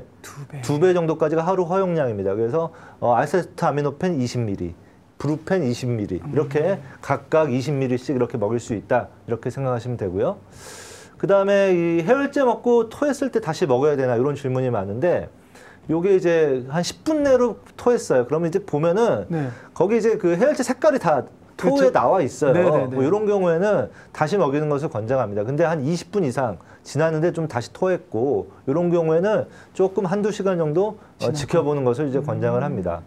그리고 이제 많이 하시는 질문들이 이제 열이 떨어졌는데 이 가루약에 그 해열제가 포함되어 있는데 이걸 먹여야 되냐 이런 질문이 또 많으시거든요. 요거는 사실은 이제 열이 떨어진 경우에 요거 가루약에 포함된 해열제를 먹는다고 해서 저체온으로 더 가지는 않습니다. 그래서 그냥 의사가 처방 해열 목적도 있지만 뭐 소염이나 진통 이런 목적도 있기 때문에 네. 그냥 가루약에 포함된 해열제는 그냥 열이 떨어졌어도 계속 먹이면 된다. 이렇게 생각하시면 되겠습니다. 그다음에 정말 제일 많은 질문이 이게 열이 떨어지지 않아요. 열이 또 안 떨어지는데 어떻게 해야 돼요? 이게 제일 많은 질문인데 일단 저는 이제 첫 번째로 좀 체크해 볼 게 네. 해열제 용량을 충분하게 먹였느냐를 좀 말씀을 드립니다. 그러니까 충분하게 먹이지 않아서 안 떨어지는 경우가 되게 많아요. 그러니까 아까 10kg 기준으로 뭐 3.5mm에서 5mm라고 했는데 네네. 한 3mm만 먹여갖고 안 떨어진 거예요. 그런 경우에는 이제 그 적게 먹여서 안 떨어진 거기 때문에 해열제를 충분히 먹이면 이제 다시 떨어지는 경우가 많고요.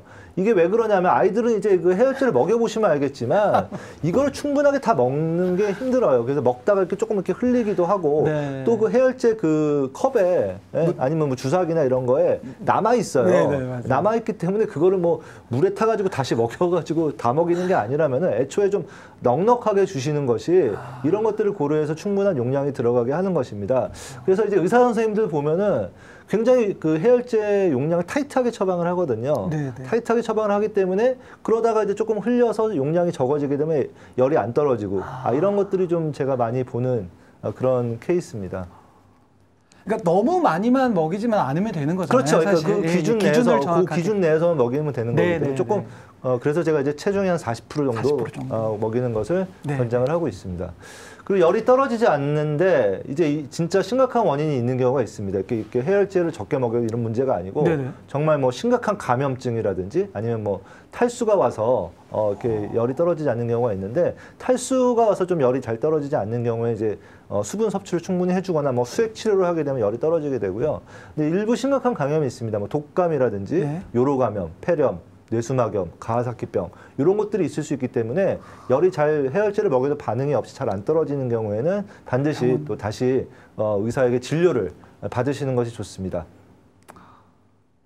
그 다음에 이제 저체온증이 생길 수가 있는데요. 이게 언제 흔하게 생기냐면은 뭐 해열제를 너무 많이 먹여갖고 이렇게 생기는 경우도 있지만 보통 열감기 후에 열이 체온중 추가 이제 다시 네. 우리가 이제 뭔가 바이러스가 들어오고 뭔가 싸워야 되면은 체온 중추가 체온을 올려서 체온 세팅을 올려가지고 대항을 하는 거거든요. 네. 그런데 이게 이제 다 나았으니까 다시 이렇게 세팅을 내립니다. 다시 세팅을 내리는 과정에서 너무 지나치게 이제 과하게 세팅을 하는 경우에 이제 일시적으로 하루 이틀 정도 저렇게 저체온증이 생기게 되는데요. 이런 경우에는 이제 따뜻하게 해주고서 손발이 차면 이제 양말이 신긴다든지 뭐 이렇게 따뜻하게 해주면 보통 좋아지고 35도 보통 35도 이하 또는 35.5도 이하이면서 손발이나 입술에 청색증이 생긴 경우에는 응급실을 이제 가시는 것이 좋고 그게 아니고 한 35.5, 6도인데 뭐 아이가 괜찮다. 청색증도 없다. 이러면 그냥 따뜻하게 해주시면 보통 하루 이틀 정도면 이제 다 돌아오기 때문에 너무 이제 걱정 안 하셔도 되는 그런 문제가 되겠습니다. 그다음에 이제 요거는 꼭 알아두셔야 되는데 응급실에 가야 하는 경우. 네네. 응급실에 가야 하는 경우 엄마들이 꼭 이거 외우고 계셔야 돼요. 이렇게 학교 다닐 때 보면은 이렇게 이제 뭐 외우잖아요. 뭐 네. 1, 2, 3, 4 뭐 가나다라 이렇게 다 외우시. 요거는 진짜 필히 외우고 계셔야 됩니다. 그래서 100일 이하의 아이가 38도 이상이 처음 발생한 열, 그러니까 예방접종열을 제외하고 그냥 처음 38도 이상 뜬금없이 열이 났어요. 네. 이런 경우에는 밤에라도 반드시 응급실로 바로 가셔야 됩니다. 바로 가셔야 됩니다. 네, 왜냐하면 심각한 감염일 가능성이 네. 꽤 높기 때문에 물론 다는 아니에요. 다는 아니지만 심각한 감염일 가능성, 독감이나 뭐 뇌수막염, 폐렴 이런 거일 가능성이 상당히 있기 때문에 네. 요로 감염 이런 게 그래서 반드시 이제 밤에라도 응급실을 바로 가셔야 됩니다. 네. 꼭 기억하셔야 될 것 네, 같아요. 그리고 6개월 이하 같은 경우는 39도 이상. 보통 이제 열감기 같은 것도 저렇게 6개월 이하에서는 39도 이상 열은 잘 안 나요. 네. 예방접종열 같은 경우도 39도 이상으로는 잘 안 나거든요. 39도, 뭐 40도 이렇게 났어요. 6개월 이하인데 그런 경우에도 의사를 빨리 만나고 네. 빨리 만나서 뭔가 대책을 마련하는 것이 저는 좋다고 봅니다. 그리고 마찬가지로 40도 이상. 보통 이제 뭐 독감 같은 경우는 40도 이상으로 오르기도 하는데 네. 이 40도 이상 같은 경우에는 이게 사실은 해열제를 잘 먹여도 이게 많이 안 떨어지거든요. 그래서 40도 이상은 좀 응급실에 가라고 좀 많이 권유를 하고요. 그 다음에 해열제를 이제 충분한 용량으로 2회 교차해서 다른 종류로 먹였는데도 39도 이하로 떨어지지 않을 때, 그리고 여기선 또 이제 아이 컨디션이 중요합니다. 아이가 컨디션이 아주 좋다, 너무 쌩쌩해, 이러면 꼭 응급실에 안 가도 되는데 조금 아이가 처지는 것 같다, 아이가 좀 컨디션이 좀 나쁘다, 이런 경우에는 응급실에 가셔야 되고요. 그다음에 열성 경련을 이제 엄마들이 제일 무서워하는 것 중에 하나죠. 이게 뭐 열성 경련 같은 경우에 처음 한 경우는 이제 응급실에 가시는 게 좋고, 뭐 두 번째나 세 번째는 짧게 끝나는 경우에는 반드시 응급실에 가셔야 될 필요는 없습니다. 응급실에 가다 끝나는 경우도 많고요. 예. 그리고 하지만 이제 10분 이상 오래 지속하는 경우에는 보통 이게 한 3분에서 5분 정도면 다 끝나요. 네. 경련이. 근데 이게 한 10분 이상 지속되는 경우에는 반드시 응급실에 가셔서 처치를 받으셔야 됩니다. 그 다음에 이제 소변이 좀 잘 안 나오는 경우, 지금 8시간이라고 적었는데 뭐 절대적인 기준이 있는 것이 아니고요. 아이가 정말 좀 탈수가 의심이 될 때, 특히 요거는 이제 좀 어린아기들은 좀 쉽게 탈수가 오면 이게 또 굉장히 좀 많이 안 좋아지기 때문에 좀 이렇게 소변을 너무 오래 안 볼 때, 그리고 이제 열과 함께 복통이 있을 때, 이 복통 같은 경우에는 물론 이제 장염 때문에 복통이 오는 경우도 있지만 열과 복통이 동반된 경우에는 이제 많은 또 다른 질환들이 있거든요. 그래서 이런 것들은 응급실에 가서 좀 감별을 받아보시는 게 좋고, 그다음에 두통이나 구토 같이 있는 열은 이제 뇌수막염을 의심할 수 있기 때문에 우리가 응급실에 가라고 하고요. 그다음에 이제 혈변을 본 경우, 이런 경우는, 그리고 이 혈변을 봤는데 사실은 뭐 혈변도 장염이라고 진단을 받고 조금 이렇게 봤어요. 이런 거는 사실 괜찮은데, 예를 들면 복통이 뭐 동반되면서 혈변을 뭐 있다든지 아니면 혈변이 좀 양이 많다든지 이런 경우에는 사실 뭐 바로 응급실에 가시는 게 좋습니다. 그다음에 이제 그 기침을 하는데, 보통 기침한다고 이제 뭐 응급실에 가라고 하지는 않는데 컹컹대는 기침이죠. 개 짖는 소리 같이. 네, 이게 이제 그 후두염이나 크루비라 그래서 기관지가 좀 이렇게 좁아질 수 있거든요. 그래서 이런 경우에는 이제 그 응급실에 가서 좀 이렇게 호흡기 치료 이런 것들을 좀 받아야 되고, 특히 이제 이 입 주변이 이렇게 좀 붓는 경우, 이런 경우에는 그 기도도 같이 부을 수 있기 때문에 기도 폐색이 올 수 있습니다. 그래서 요 입 주변이 붓지 않는지 잘 관찰하시면 좋겠고요. 그 다음에 호흡이 갑자기 너무 빠르거나 불규칙하면서 아이의 뭐 여기 가슴이 왔다리 갔다리 이렇게 계속 이렇게 좀 눈에 좀 이렇게 얘가 좀 숨 쉬는 게 힘들어한다, 이런 경우에는 바로 응급실에 가시는 게 좋습니다. 그 다음에 이제 사실 좀 애매해요. 사실 이렇게 제가 말씀을 드렸지만 사실 좀 애매한데, 엄마가 이렇게 계속 관찰을 해서 아이 컨디션이 좀 급격하게 좀 저하됐다. 이런 경우에는 뭔가 또 이제 원인이 있을 수 있기 때문에 응급실에 가서 이제 진찰을 받으시는 게 좋습니다. 물론 달빛 어린이 병원이 옆에서 하고 있는 시간이라면 달빛 어린이 병원 일단 가서 의사의 한번 소견을 들어보고 응급실에 갈지 말지 이렇게 판단을 받으시는 것도 저는 좋은 방법이라고 생각을 합니다. 사실 뭐 응급실에 가야 되는 상황을 이렇게 쭉 설명해 주셨잖아요. 근데 이제 첫 아이인 경우에는 조금만 열이 나도 부모님 마음이 바로 가야 되는. 그래서 저도 이제 예전에 응급실에 근무를 많이 했는데 저도 응급실에서 뭐 굉장히 많은 아이들이 왔죠. 근데 보통 보면 열 나서 오는 아이들이 한 80% 정도는 사실 올 필요가 없는 아이들인 경우가 많았어요. 한 20%는 진짜 얘는 와야 되는 애들인데 한 7, 80%는 사실은 그냥 올 필요가 없는 애들인데 일단 왔기 때문에 검사는 어쩔 수 없이 다 하고요. 뭐 응급실에 가면 이제 해주는 거 없다 이런 말이 그래서 나오는 거거든요. 근데 검사는 다 해야 돼요. 피검사, 소변검사 일단 병원에 왔기 때문에. 그리고 뭔가 처치도 해야 되고. 그런데 보통은 이제 뭐 해열제 먹여서 열 떨어지면 검사 이상이 없으면 보통 이제 집으로 바로 돌려보내죠. 그러니까 네. 엄마들이 응급실 가서 이제 뭐 해주는 거 없다 이런 얘기가 나오는데 그래도 네. 응급실 가서 뭔가 해주는 게 정말 중요한 경우도 있을 수 있기 때문에 네. 필요한 경우에는 가셔야 됩니다. 네. 그다음에 이제 열 네. 이외에 이제 제가 몇 가지 말씀을 드리는데 네. 이제 구토. 이 구토에서 제일 많은 게 뭐냐면 열이 나면서 열이 나면 장 운동성이 좀 떨어져요. 장 운동성이 떨어지기 때문에 이게 구토를 일시적으로 하는 경우가 상당히 많이 있습니다. 그래서 이건 열이 잡히면 이제 좋아지는 경우고요. 그다음에 장염이 있는 경우에 이제 구토를 할 수 있거든요. 이런 경우에는 사실 뭐 크게 걱정을 하면 안 해도 되는데 사실 구토는 이제 계속 반복적으로 하는 게 문제가 됩니다. 그래서 한두 번 정도의 구토는 우리가 지켜볼 수가 있고 네. 반복적으로 구토할 경우에 이제 뭐 이 전해질 불균형 같은 게 올 수 있어요. 그래서 이런 경우에는 수액 치료를 해야 될 수도 있고 그렇기 때문에 이런 경우에는 이제 병원이나 응급실을 방문하셔서 처치를 받으시는 게 좋겠습니다. 그리고 이제 머리를 다치는 구토를 하거나 아까 얘기했듯이 고열과 구토, 두통 이런 게 이제 같이 있는 경우에는 반드시 응급실 진료를 받으셔야 되고요. 네, 복통.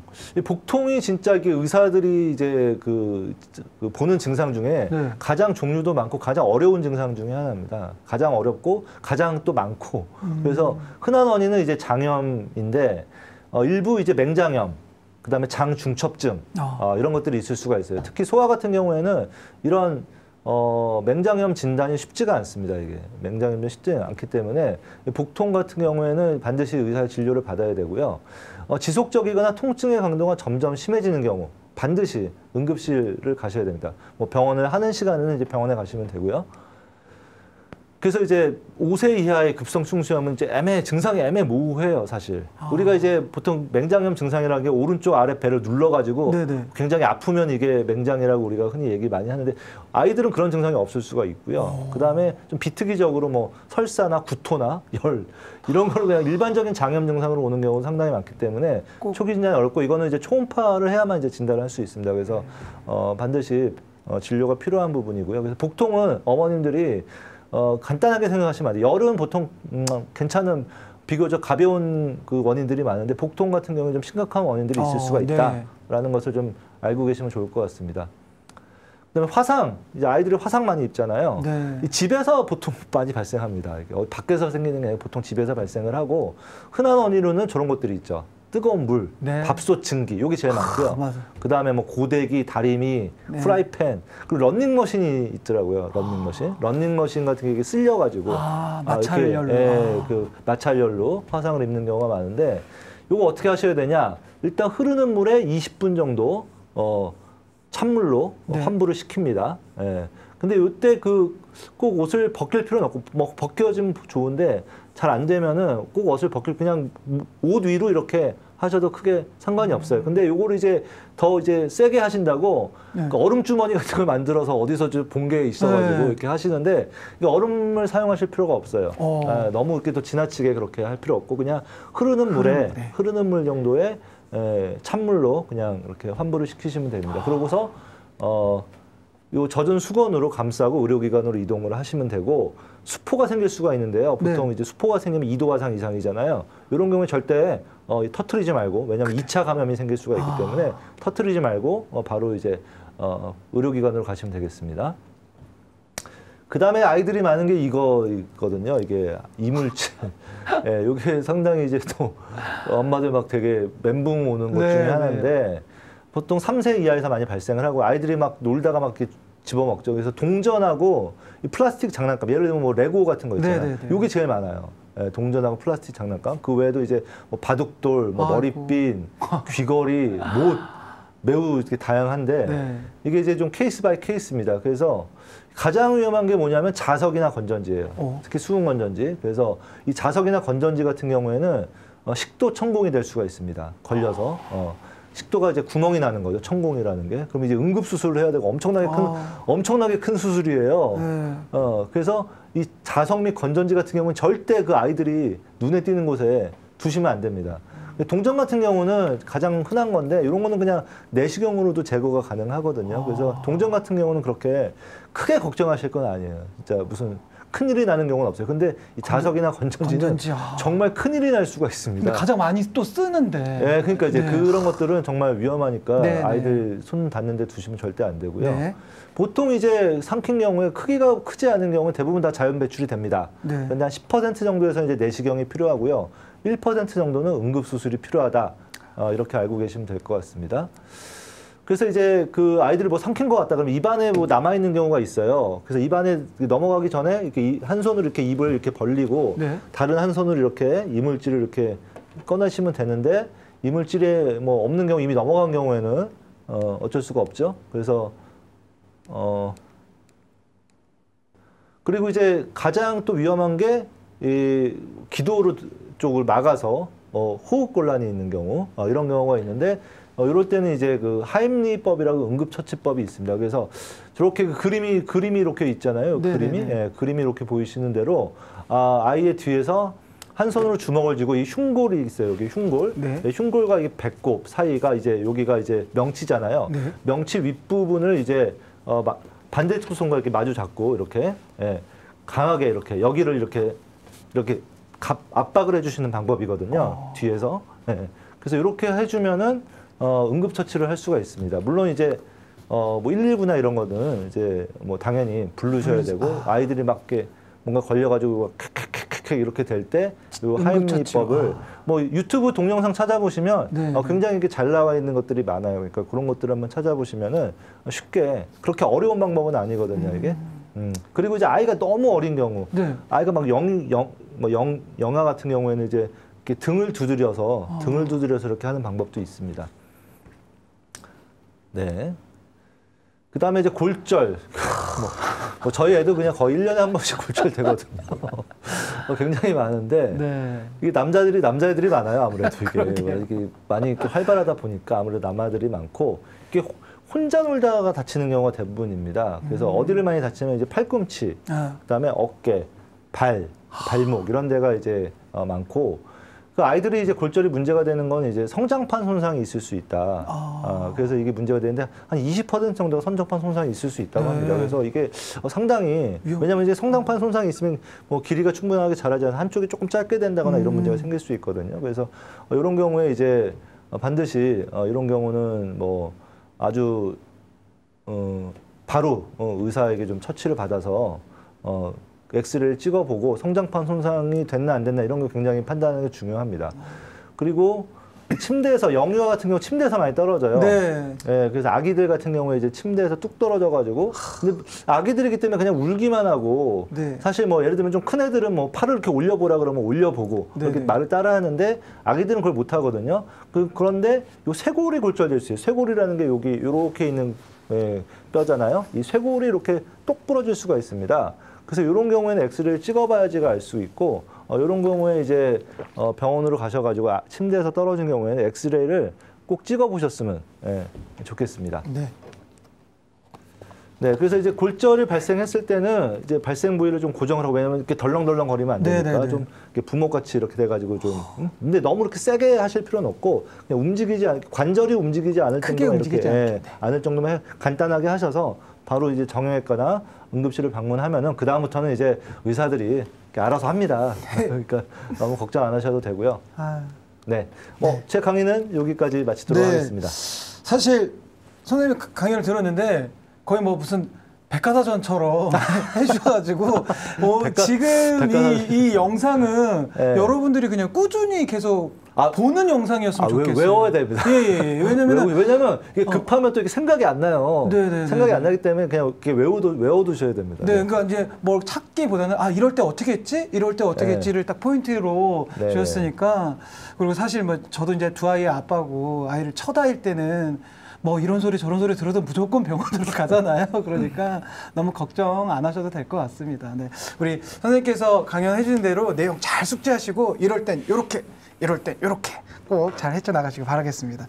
그럼 또 2부의 강연까지 끝이 났는데 여러분들 또 사전에 저희가 또 질문도 받았고 실시간으로 여러분들이 궁금하신 질문이 있으시면 선생님께서 답변을 해 주실 텐데 이게 몇 가지 좀 질문을 좀 받아볼게요. 답변을 너무 근데 사실 해답들이 다 나온 것 같아가지고 네. 어떤 질문을 아니 저게 네. 그 엄마들이 많이 묻는 질문 중에서 한 반 정도만 갖고 온 거예요.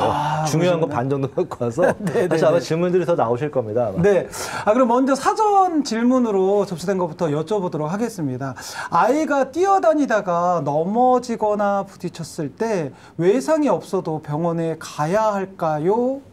병원에 데려가야 하는지 아니면 판단할 수 있는 기준이 그러니까 네. 다쳤을 때 외상은 없으니까 어떤 네. 기준으로 해야 될까요? 그러니까 이제 외상이 없고 아이가 그냥 괜찮으면 그냥 지켜보시면 되죠. 네. 사실 뭐 이게 예를 들면 멍이 뭐 심하게 들었다든지 아니면 어디가 혹이 뭐 크게 났다든지 아니면 어디가 찢어졌다든지 네. 이러면 이제 뭐 진료를 받으셔야 되는 거고 넘어졌는데 그냥 멀쩡하고 네네. 울지도 않고 그리고 뭐 괜찮으면은 뭐 조금 지켜보셔도 무방합니다. 그래서 뭐 그거 외상이 있냐 없냐에 따라서 사실은 뭐 병원으로 가시면 될 것 같고 하지만 이제 예를 들면 머리 같은 걸 부딪혔는데 외상은 없어요. 네. 그런데 이게 좀 시간이 지나면서 조금 증상이 나타날 수는 있거든요. 예, 아이가 좀 뭐 구토 같은 걸 아까 한다든지 뭐 그런 케이스에는 뒤늦게라도 이제 병원을 가셔야 되는 경우가 되겠습니다. 우선은 외상이 없을 경우에는 지켜보고 네, 아예 좀- 컨디션 잘 네네. 보시고 또 머리나 이런 데 다쳤을 때는 한 번 더 주의 깊게 그렇죠. 좀 관찰을 해야 될 것 같습니다. 네. 실시간 또 질문도 좀 드려보도록 하겠습니다. 머리를 부딪혔을 때 물 먹여보는 게 맞는 건지 궁금하다고 그런 이야기를 좀 들으셨나 봐요. 머리를 부딪혔을 때 물을 먹이는 거를 저는 처음 들어봤어요. 그러시구나. 네. 네. 머리 부딪혔는데 네네. 사실은 뭘 먹일 필요는 없을 것 같고요. 오히려 이제 뭐 정말 뭔가 문제가 있는 상황이라면 저런 걸 먹이는 게 오히려 더 해가 될 수도 있거든요. 네. 그래서 저는 뭐 그러니까 머리를 부딪혔을 때 뭘 먹이는 거는 아이가 좀 진정이 된 후에 진정이 된 후에 이제 뭔가 좀 트라이를 해보시고 네. 뭐그 순간에는 사실 뭐 어떤 걸 먹이거나 이런 거는 사실 권장하는 방법은 아닙니다. 사실 이제 부모 입장에서는 빨리 이제 아이를 확인하고 싶으니까 네네네. 뭐 큰아이 같은 경우는 팔도 들고 뭐 자기 표현을 하겠지만 예, 예. 어린 아이일수록 예. 그 감정 표현을 못 하니까 네, 그 한번 다치고 그럴 때는 아마 그냥 좀 계속 울 거 아니에요. 네네네. 그냥 뭐 계속 울고 있는데 뭘 또 먹이는 것도 좀 아니라고 생각을 합니다. 네, 그건 아니니까 잘 해가지고 해열제를 분유와 같이 먹여도 되는지 궁금해하신 분이 계셨어요. 원래는 이제 안 돼. 원래는 이제 따로 먹이는 게 좋죠. 네네. 원래는 이제 해열제는 그냥 해열제 단독으로 먹이는 게 좋은데 네. 아이들이 귀신같이 알아요. 이 약이라는 거를. 그래서 뭔가 그 해열제를 주려고 하면 귀신같이 네, 안 먹죠. 안 먹죠. 안 먹는다고 떼쓰고, 네네. 입 꺽 닫고 그냥 입 억지로 벌려서 넣으면은 그 왈칵 다 토해버리고 네네네. 뭐 다 흘려버리고 사실 뭐 엄마들이 다 겪는 문제인데 네. 그런 경우에 이제 정 어쩔 수 없이 뭐 분유라든지 아니면 뭐 요구르트라든지 이런 거에 좀 타가지고 먹이는 경우도 있는데 문제는 이제 그렇게 해서 먹이면 이제 또 열은 좋아지는데 네. 아이들이 또 분유를 좀 거부할 수가 있어요. 오히려 또 이제 맛이 좀 이상해서 그래서 그런 건 좀 신중하게 네. 좀 최후의 방법으로 꼭 먹여야 하는데 네. 아이가 안 먹을 때는 네. 어쩔 수 없이. 근데 이제 사용하는. 저 같은 경우 어떻게 하냐면 이제 주로 이제 그래서 잘 때 많이 먹이고요. 잘 때요? 네, 잘 때 이렇게 입을 살짝 벌리고 네. 거기에 이제 그 스포이드 같은 걸로 해서 네네. 조금씩 이렇게 네네. 한 방울씩 이렇게 하면은 자면서 이렇게 받아 먹는 경우가 많거든요. 네, 그래서 그런 방법을 한번 또 사용해 보시면. 근데 뭐 잘 때라고 해서 또 선생님께서는 조금씩 줬지만 또 왈칵 한 번에 빨리 그러면 그럼 큰일 나니까. 왈칵 네. 주면 안 되고 이렇게 인내력이 필요합니다. 한 방울 그래서 해열제 한 번 주는데 막 10분씩 걸려요. 네. 전쟁이죠. 또 네, 한 방울씩 이렇게 조금씩 하면 이렇게 자면서 이렇게 다 먹어버리는 경우도 많습니다. 네. 네, 어쩔 수 없이 꼭 먹여야 될 때는 사용을 안 하면 좋지만 어쩔 수 없이 꼭 먹여야 될 때는 뭐 그 방법도 뭐 사용하면 되고요. 우리 선생님께도 말씀하셨지만 잘 때 한 방울씩 떨어뜨리는 방법도 한번 체크해 보시면 좋을 것 같습니다. 또 실시간 질문으로요. 겨울철 아이들이 동상에 걸렸을 때는 어떻게 해야 돼요? 사실 동상이라는 게 흔치는 않은데 어떻게 해야 그렇죠. 될까요? 최근에는 많이 없죠. 그러니까. 네네. 근데 이제 만약에 정말 그런 동상이나 이런 것들이 의심이 될 때는 저는 그냥 바로 그냥 병원에 가서 처치를 받는 게 맞다고 생각을 해요. 왜냐면 일단 근데 병원에 가기 전에 뭔가 이렇게 급하게 좀 따뜻하게 해주는 따뜻하게 해주는 게 좀 필요하고요. 그쪽 부위를 이제 좀 뭐 이런 어떤 난로를 뭐 그렇다고 해서 뭐 그렇게 할 수는 없지만 이제 예 그런 거 있잖아요.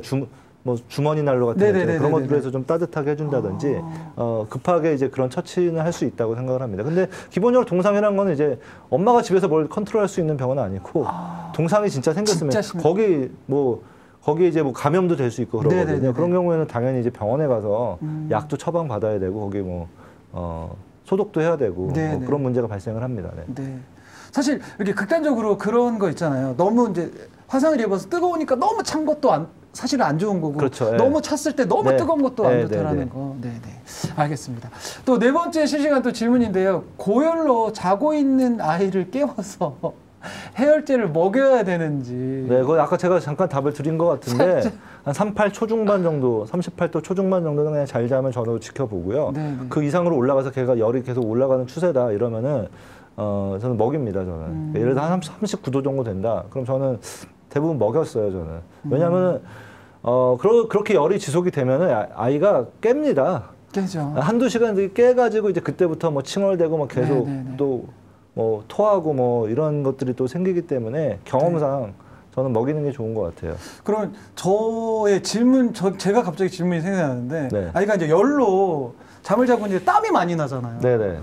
이제 속옷 내복까지 다 젖을 정도가 네. 되는데 그냥 닦아주는 게 되는지 아니면 옷을 바로 갈아입혀야 저는 되는 갈아입혀줘요. 갈아입혀야 갈아입혀줍니다. 갈아입혀주고. 그냥 뭐 닦는 것만 아니라 땀이 네, 흠뻑 젖었으면 젖었을 경우에는 닦아주는 거예요. 닦아주고 따뜻하게 해주고. 따뜻하게 해주고. 네. 네, 알겠습니다. 저희 아이가 땀이 많아서인지 사실 저희 막내도 땀이 많아요. 그러니까 부모 입장에서 네. 열이 많은 건지 땀이 많은 건지 요즘도 땀을 흘려요, 저희 아이. 요즘 아주 추운데 혼자 땀을 흘리고 있습니다. 아, 네. 사실 부모의 마음이 그래요. 네. 아이들이 아프면 부모가 어떻게 해줄 수 없으니까 네. 잘 지켜봐 주시고 관찰해 주시고요. 좀 어려우실 때는 응급실 두려워하지 마시고 가시면 좋을 것 같습니다. 자, 여기까지 질문 받아봤고요. 선생님께서 강연해 주셨는데 너무 무슨 교과서처럼 답이 다 나온 강연이어가지고 저도 막 외울 정도로 지금 이 시청해 주시는 모든 분들이 꼭 이 강의는 꼭 외워야 되겠다는 생각을 좀 하실 것 같습니다. 그래서 여러분의 이 뜨거운 반응으로 저희가 또 여러분들께 선물을 드리는 시간 퀴즈 이벤트를 진행해 보려고 하는데요. 네네네. 지금까지 잘 집중해 주신 분들이라면 쉽게 맞출 수 있을 것 같습니다. 사실 너무 많은 팁들, 이 자료들이 있어가지고 이게 맞출지는 잘 모르겠지만 또 선생님께서 퀴즈를 하나 딱 정확히 내주시죠. 맞출 수 있는 편한 걸로 하나 내주세요. 네. 제가 지금은 그 질문을 제가 좀 들어야 되는 상황인 건가요? 네네네. 네. 제가 드릴까요? 예. 제가 할까요? 평일 야간이나 공휴일에 소아 검증 환자에게 전문 의료 서비스를 제공하는 병원의 이름이 있습니다. 너무 쉽죠. 지금 저희가 이거 되게 쉬운 거 아닌가요? 너무 쉬운데 사실 다 알고는 있지만 바로 나와야 되거든요. 네. 자, 아이들이 아플 때 여러분들 힘드시잖아요. 밤에 문도 안 열고 어디를 가야 될지 모르는데 이 병원의 이름을 맞춰주시면 됩니다. 네. 이 지금 제가 앞서서 계속 얘기했던 이 병원인 것 같은데요. 네. 여러분들 그냥 올리고 계시네요. 굉장히 그 답변들을 많이 달아주시네요. 네네네. 그리고 주변에 그 경험을 해보신 분들도 계실 것 같아요. 그래서 너무나도 좋은 경험을 한 이 병원, 우리 아이들 아플 때 꼭 가는 병원이죠. 정답은요? 달빛 어린이 병원입니다. 달빛 어린이 병원이 정답이었습니다. 네, 너무 많은 분들이 정답을 올려주셔가지고요. 선물을 보내드려야 되는데 저희가 한 3분 정도만 좀 해가지고 보내드리도록 하겠습니다. 우리 기프트 선물 보내드릴 테니까는요. 자, 한번 제가 골라볼게요. 자, 지금 첫 번째 분은요. ES 땡님, 그리고 두 번째는 NH PARK 박, 이렇게 두 분 제가 선정했고요.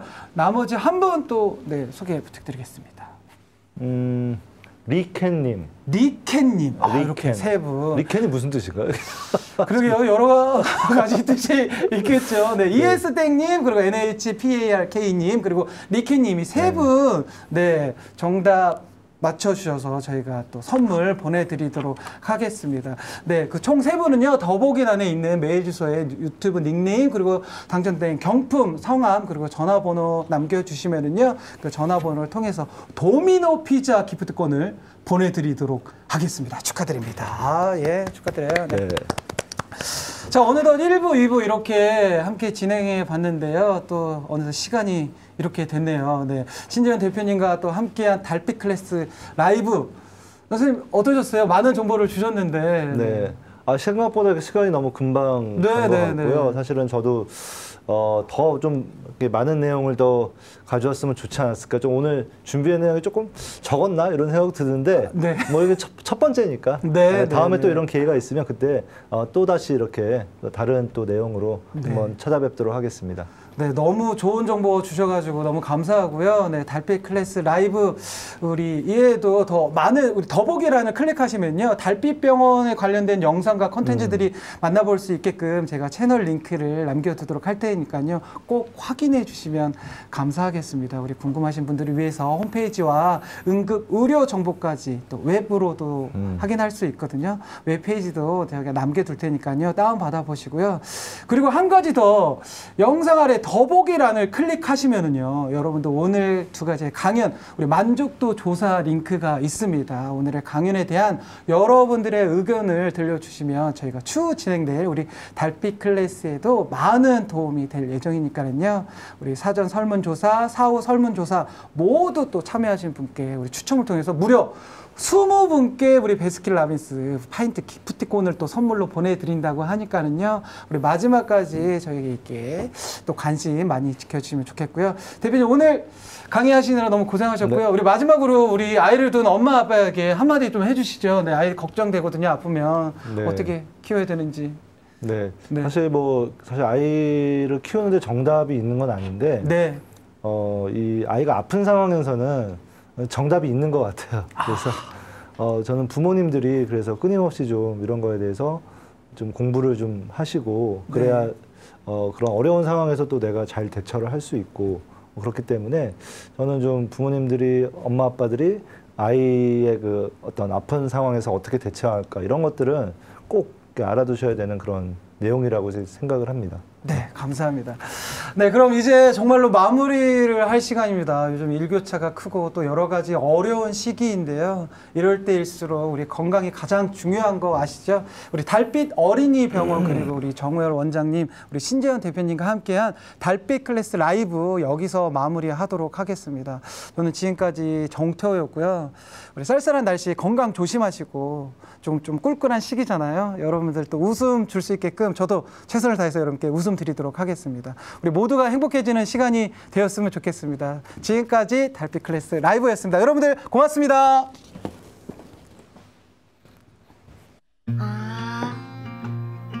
한 번만. 싫어. 이렇게 안 먹으면 안 되는데.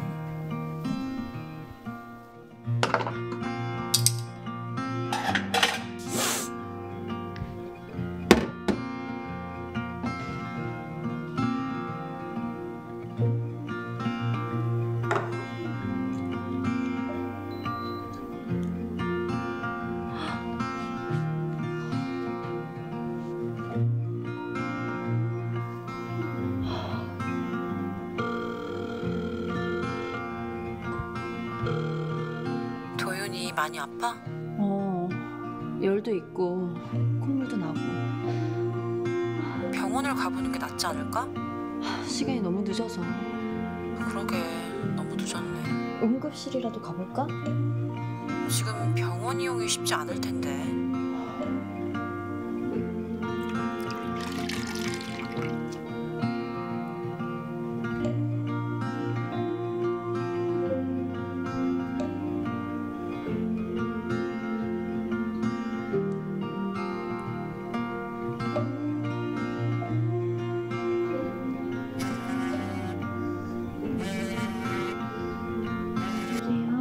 여보. 애기 데리고 빨리 내려와. 밤에도 여는 소아병원이 있다는데. 그래?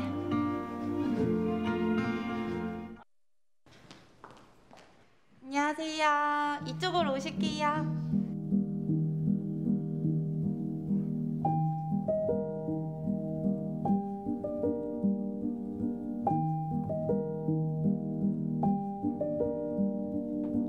계시고, 어이구 잘한다. 도인 4살인데 6살 형아보다 더 잘한다. 아직 기침 안 했어? 목만 아팠어? 호흡기 치료할게요. 자, 우리 연기만 쓰는 거야.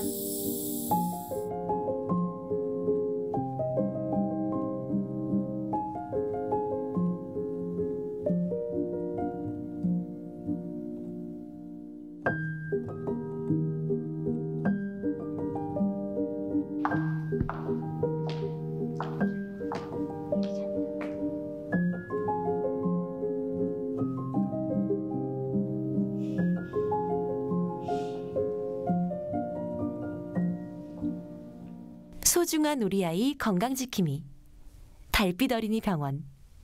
현재 운영 중인 달빛 어린이 병원의 위치와 운영 시간은 달빛 어린이 병원 홈페이지와 스마트폰 앱을 통해 확인할 수 있습니다.